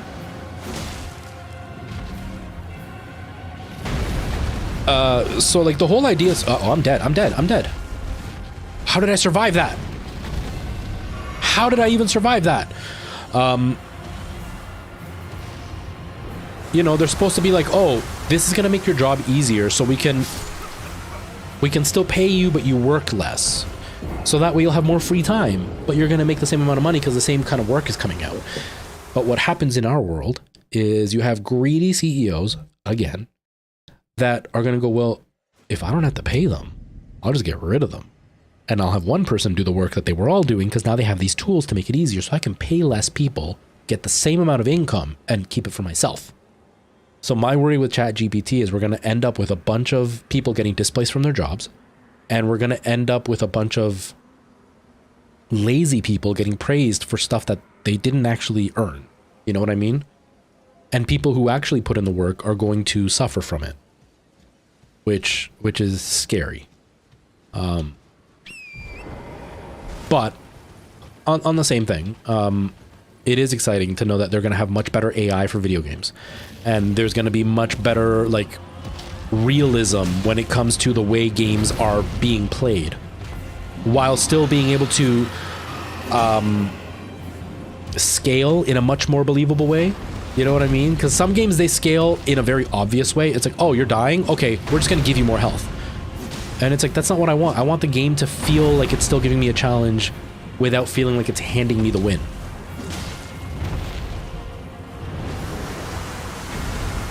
Yeah, Tanner, a lot of people are actually using that thing. You know, I haven't tried it yet. I'm actually curious. More than anything, I heard this from somebody else, and I think it's a really great way to use something like ChatGPT as like a jumping off point. Do you know what I mean? Because there are times, like for me, content creation is what I could talk about because that's where I kind of, you know, that's my wheelhouse. When I'm writing scripts, there are times where I get really stuck. What? There are times where I get stuck. Okay, we're going to leave the dragon. I'm going to try to move forward. Hello, Louise. How are you? How are you? They do look like chicken wings. I want chicken wings right now. Or chicken legs, but I want chicken wings. Where I get stuck in a writing script, and it's because, like, I know what I want to talk about. I just don't know how to start that conversation. Do you know what I mean? Without it sounding very generic. Like, there's a guy that I follow on YouTube who talks about just like random social media history. Like he'll talk about like memes and where they came from and where they are now. Or he'll talk about like, he does a lot of stuff about Reddit, where he'll talk about the time Reddit, and then he'll name a situation that happened on Reddit. And then he'll do like a top 3 type of video where it's like a 25-minute video. Each section gets like 10 minutes. But he always starts it off with, let's talk about that time when, and then he names the situation. And then when he ends it, and that's the story of when, and then he names it. It's very like cookie cutter, and it gets very repetitive. So sometimes it's very hard to kind of make things sound natural. So things like ChatGPT will be very good at allowing people to kind of get that conversation started and then take control. You know, because like I said, I have a really hard time. I have a certain way that I write, that when I'm saying my script as I'm recording it, I'm like, man, that's so repetitive. Like I say that all the time. Like my usual build of a video, the way that I structure it tends to be, I have some hook, which is usually an extreme sentence. You know, like video games are dying. The content isn't going to be about video games dying. It's just about, this is a bad thing about video games. Or I'll say something like, you know, I don't even know. But like, I'll say something rather extreme in the video. Like Nintendo had a creative way of stopping anti-piracy without using technology. And I make it sound kind of like it's what's happening right now, when it was something about the 80s. And so I have that. And then I usually give the details of what I'm going to say.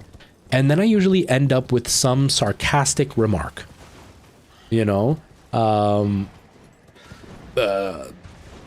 so I guess it's lucky that Nintendo didn't do that, huh? Like, it's very... that's usually how I end my videos, or I'll do like a loop as the end of my video. So if you watch my videos long enough, or like me, because I make my videos, I hear the patterns. So something like ChatGPT is going to be very good for me to be able to break those patterns and to find something to say in a smarter way or in a funnier way without having to rack my brain to figure out how to do it. I am in a totally different area.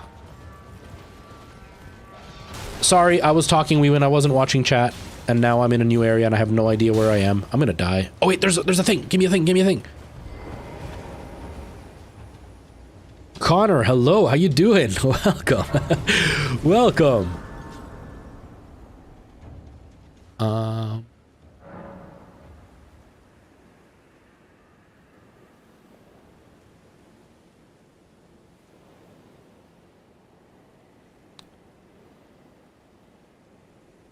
I can use the teleport next to the bridge. Oh, there's... oh, right there, right there. Okay, okay. We're always lost, Merle. We're always lost. You ain't shit over the best. Yeah, and I try. I think the problem that I have is I've gotten spoiled, I guess would be the word, with high views when I was doing a lot of work on the channel. And so I'm trying to like meet a certain standard to hopefully give myself the best shot to get those views. I'm also very picky about how I say things because I know what bothers me, and that's more to do with my own way my brain works, my neurodivergence. It really bothers me when people speak a certain way. Like there's a guy that I follow, I don't follow him, but I watch a lot of his videos. I don't think it's his channel. I think he just happens to be the host, or if it is his channel, he's got help for sure. And he talks about like crime, right? It's one of those crime documentary type channels. And he will cover a lot of really interesting things, but you can tell he didn't write his own script. He's either stealing the script from somewhere else or somebody writes it for him and he just says it, because he mispronounces words like every phrase, like every paragraph, he mispronounces a word. And some of it is like very obvious words and he says them wrong. And like mispronouncing words once in a while, it's understandable. There are words that sometimes we stumble on as we're saying, I do it all the time. Or there are words that we've only ever read and never really said them. Like epitome. He says epitome in his videos. He doesn't say epitome. But there are other words that are like, it's really obvious what the word is and he still says it wrong because clearly it's not in his vocabulary. And so things like that bother me because it's like, I want to be natural when I speak. So I get very, very particular about the way that I write things. I also, there are certain phrases or words that I try not to use when I'm speaking because, not that it sounds less intelligent, it doesn't sound as well thought out. So I get very particular about the way I write things. So that's where I have a hard time winging it. And there are videos where I have winged it, but the raw footage ends up being like, I wing it because I just found out about it and I'm in the middle of filming and it's, I'm just going to say it instead of like writing it out.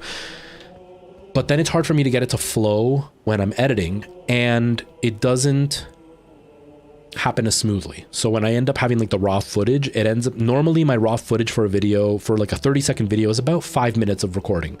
But when I'm winging it, it gets closer to like 20 minutes of recording to get that 30-second video because I have a very hard time getting my thoughts to make sense. Or I repeat myself. There's one where I said, apparently, I think for 4 sentences straight, I said, or basically is what I said. And I said it for 4 sentences straight. You know, it was one of those things where I basically said, when this thing happened, it basically happened this way. And what that meant was basically this and this and this. And the problem with it is basically, it's like, oh my God, I said basically over and over again. But because there was so many takes that I had done and I didn't say basically in all of them, I didn't realize I said it in each sentence. So when I went back to editing, all the good clips, all the good takes, all said basically, and I had no choice but to use them. And so it's, I have to write it out and I can't just wing it. And it kind of sucks because I get in my own way. which is really frustrating. Oh, it's just for the videos that I do on TikTok, Don Tavis. I used to just like get in front of the camera and talk, but like I was saying, I repeat myself a lot, or I end up going into tangents like I do right now. And it's very hard for me to cut down the video because then I have to decide what is worth keeping and what is worth cutting. So if I write the script, I can kind of dissect what I want to say and edit it a lot easier. So I try really hard not to just kind of wing it. I try to write a script. So everything that I do on TikTok, almost everything is written out, except for like the response videos. And usually the response videos when I'm holding the phone is when I'm going to just kind of wing it. But when it's like the full camera setup with the lighting and everything, I fully scripted, 100% scripted. Iazi boy, thank you. I appreciate that. You use like a lot? Yeah. For me, basically is a big one. Literally is another one that I use a lot. I found that with TikTok mainly, but the things that gets most views is just stuff that people can argue about. Yeah, absolutely.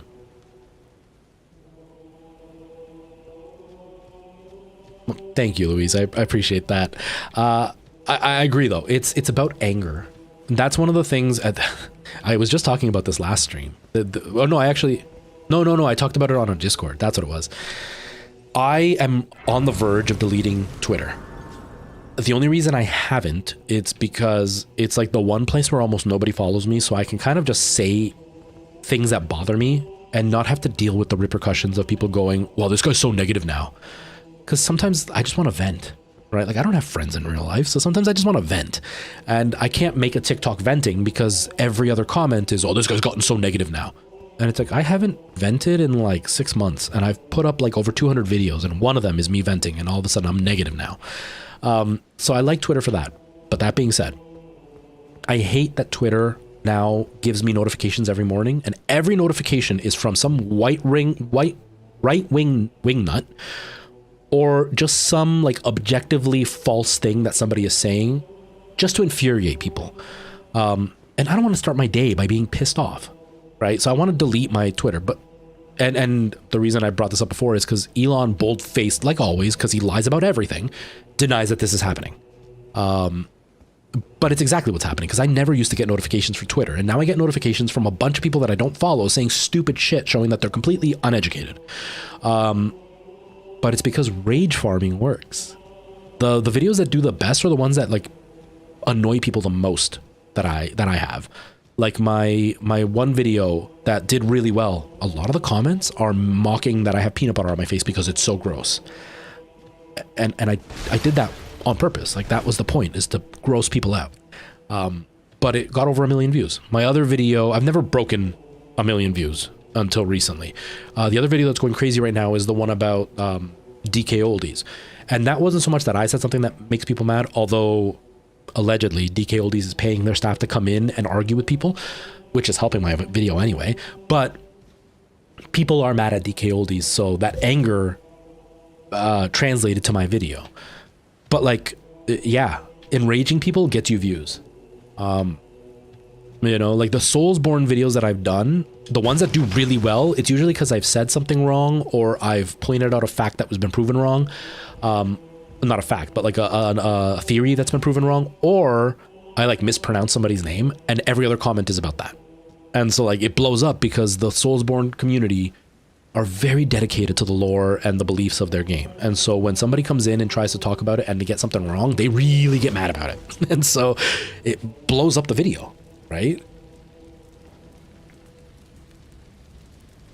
Yeah, I'm very, very, very tempted to delete Twitter, like big time. Is it really, Don Tavis? Oh, did I already beat it? Did I? Oh, I can't. No, I haven't. Have I been in there? I don't know if I've even been there. I don't know. I'm usually ignored because I try not to be negative. Yeah, Justin. And like, and sometimes it's not even about not being negative. It's, there's very, when it comes to content creation, this is where it gets really complicated with content creation. There's a lot of gurus out there giving you the tips to blow up your videos. But if you look at their videos, most of them don't do well. Almost all the gurus have less than 100,000 followers. 100,000 is a lot, don't get me wrong. But they're not multi-million follower channels. They're never big channels. There's a few that have gotten that big, but very rarely. And it's because these gurus are giving you information that is generic information, but not actually geared towards what you're doing. And almost all these gurus are going to charge you money if you want more geared information. There's one guy in particular that does Twitch tips, who I didn't follow, but like I had seen him around a lot. His content quality was pretty high, like mine is, as far as like lighting and stuff. But all of his tips were stuff that I had covered already. So I didn't follow him because he was giving advice that I already knew, and it was the exact same advice that I had given. And so I was like, I don't need to follow him because it's not content for me. But then I started to catch wind that he was charging people for advice. He was giving basic advice, and then he was charging people for advice. But he had less than 20,000 followers on TikTok in over 2 years. And so it was like, how are you giving advice if you can't grow your own channel? And when people started calling him out on it, his response was, I don't want to grow my channel. But he's like, I want to concentrate on this, like on helping people.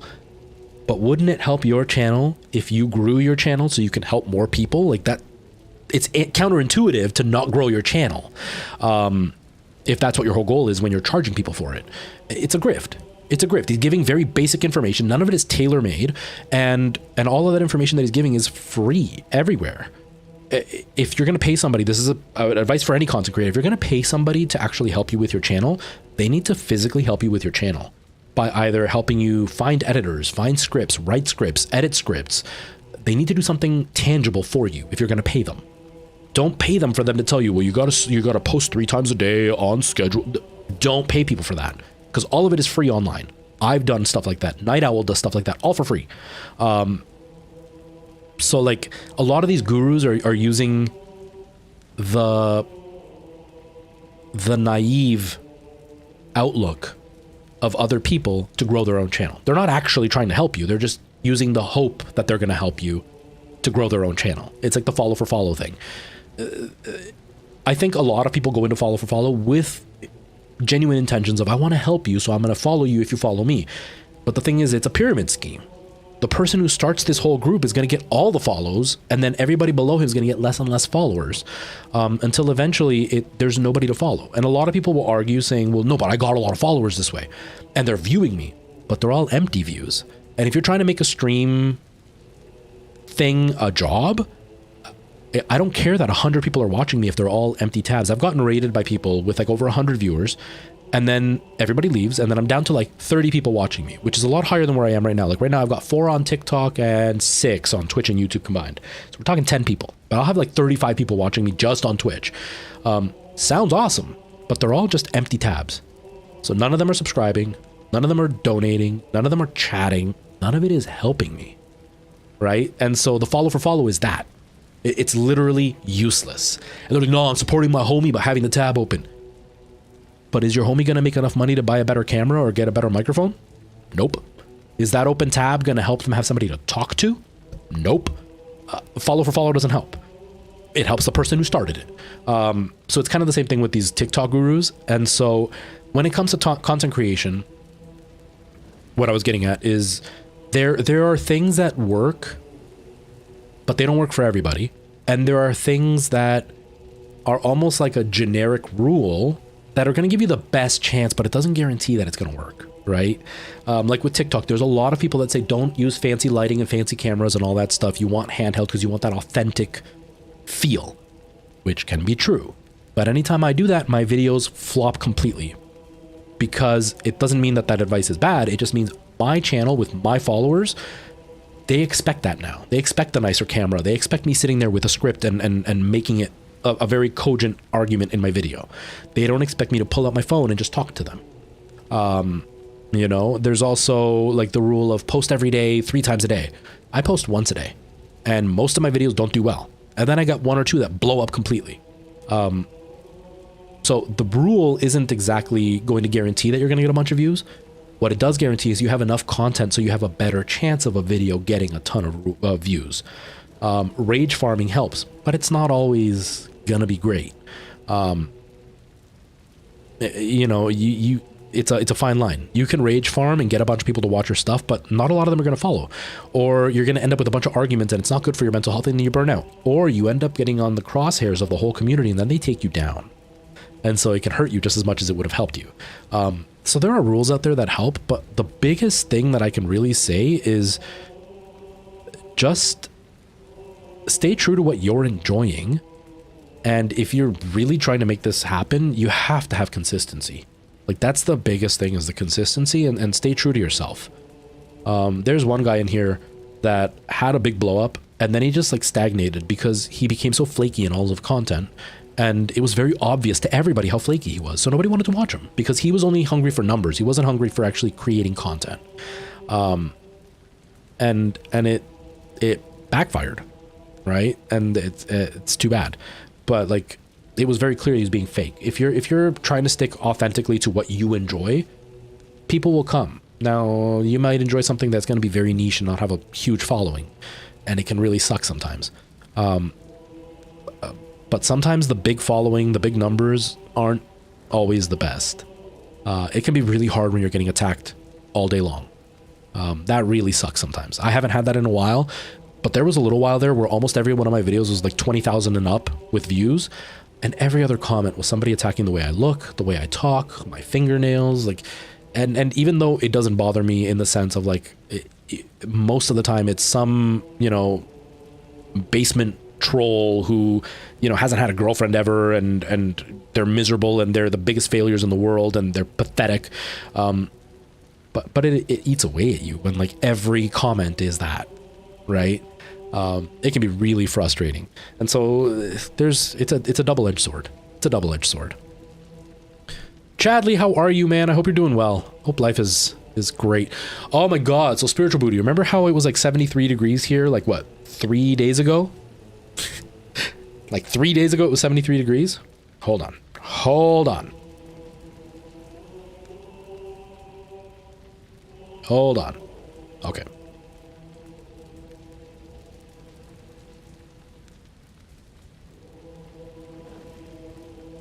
It is now 39 degrees here in the span of like 3 days, from 74 to 39. It is cold. Apparently there's rumors that we might even get snow this week because of how cold it's gotten. It's nuts. This weather sucks sometimes. It really is. It really is. When we were talking about weather before, and I was saying how like we have major swings in weather, and some people from the UK were going, no, we have like swings in weather, but like they were looking at like winter versus summer, where I was talking like Monday versus Tuesday. Because, you know, a few days ago I was literally outside in shorts and like a muscle shirt with like my windows open and my sunroof open, and now I'm back into wearing long sleeves and a jacket and my heater turned up with my heated seats on in like 3 days. It's crazy. I know, Merle. I know. I shouldn't have said it. I should have bleeped it. They're saying later this week we're going to get some out there.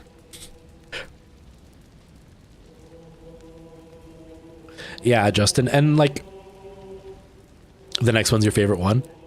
It's 12C here. It feels like summer. Yeah, right now it's 4 degrees here. It's 4 degrees here. Hold on, I just want to... Oh, I got to get going in a second. Once the strongest of the demigods. The way ahead is pleasingly simple. A path forged by sword. The voice acting's gotten so much better in these games. Champions, welcome.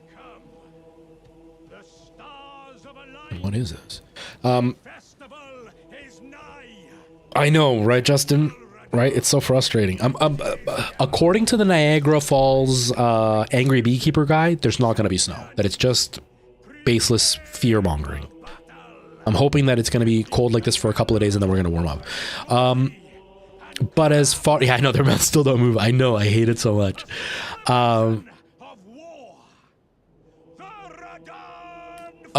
Fuck, I don't know. I have no idea what you're referencing. I'm sorry. I just saw that message, but I have no idea what you're referencing. Hey, the Toronto Police is here. Hello, welcome. I hope you're doing well. That's cold. But yeah, back to not creating content. You'd be a magnet for it. Yeah, that's one of the biggest things that I try to tell people is some people are really interested in becoming content creators. They're really excited about it. But they're really not in a place that they could handle it, because anybody is a magnet for hate. But sometimes the more genuine you are, the more hate you're going to get, because we live in a world where passion is something to make fun of. Almost any time I comment on anything that is contradicting somebody, like let's say I see something that's like really hateful or racist online and I comment on it, their response instantly goes to, yeah, well, whatever, man, you play video games, you're pathetic. I have a hobby. Like that's something to make fun of people for? That's like walking up to somebody like, oh, you listen to the radio, you're a loser. You watch a movie, you're a loser. Like, it's a hobby. But gaming is a hobby you can make fun of. So the more passionate you are about something, the more of a target you become. And the downside to online social media is people are faceless. And so it's a lot easier to be hateful and bitter while you're hiding. And so you almost instantly become a target just because of being online. So if you feel that way, yeah, definitely don't get into content creation, because it can be really hard on your self-esteem. It can be really hard on your mental health. It can be really hard on like motivation. There are days where I really don't want to post content just because I really thought something was going to be a hit and then nobody liked it. And the few comments I got were people hating on it. There are times where I'll post something that I put no effort in and it blows right up. And that almost demotivates you, because it's like, but I didn't even try and it blew up. You know, it's frustrating. And so content creation is not for everybody. It really isn't. Ew, rain this weekend. Gross. Guts is from Berserk. Oh, I've never watched Berserk. I hear it's good though.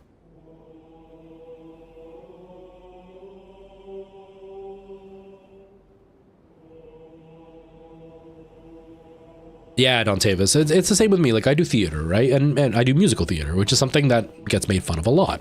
And I'm fine with that. It doesn't really bother me, because it's always, because I can think a little bit more, how can I say it?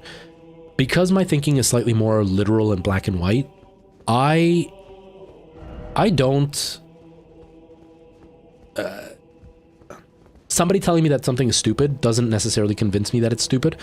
And when it comes to doing theater, it's like the hot tub streamers, or like the women who, you know, get guys to give them a bunch of donations because they're hot. A bunch of guys get so mad at them and they're like, oh, they got life on easy and blah, blah, blah. Why are you mad at the women? Why aren't you mad at the men throwing money at them? The women are smart enough to use that. Why are you mad at them? And so it's the same with the musical theater thing. People make fun of me. I used to have friends that did hockey. You know, a lot of them played hockey in Canada. They played hockey and they would make fun of me because they're like, bro, man, you're not even a real man. Like, we play hockey, we beat each other up and blah, blah, blah. And you do musical theater, you sing and prance around on stage. I am also backstage with a bunch of girls, because I was like 15 at the time, with a bunch of girls, and we're all quick changing back there. We're all, you know, walking around in our underwear back there. You're walking around in your underwear in front of a bunch of other guys. How am I less manly than you? How is that a bad thing? You know what I mean? I know that was a sexist remark, but we're talking 15-year-old hormone-infused kid. And you play hockey where people come in off the street to just watch you. I'm doing a musical where people paid tickets to come watch me. And then they all stood up and clapped for me at the end. I'd say mine is justifiably more rewarding than yours is, my hobby. Not that playing hockey is a diminished hobby, but I'm saying don't make fun of other hobbies because you don't like them. And it's the same with gaming, right? People sit around and watch a football game on TV, but you're yelling and screaming, painting your face and all that, throwing a party doesn't help the team in any way. If I win because I was good at the game. You know what I mean? But people don't look at it that way. They like to diminish other people's hobbies. It's a weird world we live in.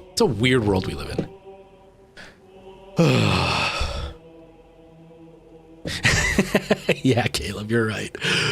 Oh, man. Okay, I have to talk to this guy to open the door. Okay, I'm going to leave it because I have to go pick up Nora. I'm actually supposed to be out the door already. Oh, I'm going to have to park a block away. Dang it. My lazy butt's going to have to walk a block. Okay, I got to get out of here. I got to go pick up Nora. We actually played the whole time I talked. I'm getting better at that. We didn't do anything. I wandered around the whole time, but I still walked. I wasn't just on a pause screen the whole time. I'm happy about that. Don Tavis, tomorrow is Wednesday. I don't stream Wednesday. I know I was considering it because of my birthday and all that, but like, I don't think I'm going to, because I don't have anything planned. You know, my birthday passed and I didn't really plan anything. I wasn't in the mindset to like plan a fancy birthday. It just isn't fun for me to like get up super early because I'm going to be really working really late tonight. I'm probably not going to get home till about 5 in the morning. I don't want to get up extra early just to do a 1-hour stream for a birthday that I didn't even plan. So like, I'm probably not going to do anything. I'll be back on Thursday though, but it's not Elden Ring. It's going to be probably Dead Space unless I come up with something different to play. But I'll be back on Friday for Elden Ring if you want to watch. Well, my birthday was yesterday, Don Tavis. My birthday was yesterday. That's why I'm like, I don't want to do anything special. It's already a couple of days. It's over. Anyways, thank you everybody for hanging out. I'm sorry that I have to cut so abruptly. I wasn't paying attention at the time, but I got to get out of here because I got to go grab Nora. Yeah, I'll be back. Thank you so much. I'm almost done editing the Resident Evil video, so that'll be up soon. Hoping today or tomorrow for sure. I just got to get some B-roll to just put over what I've said, and then the video should be done. But yeah, thank you so much, everybody. Have yourselves a great day, and I will see you in a couple of days.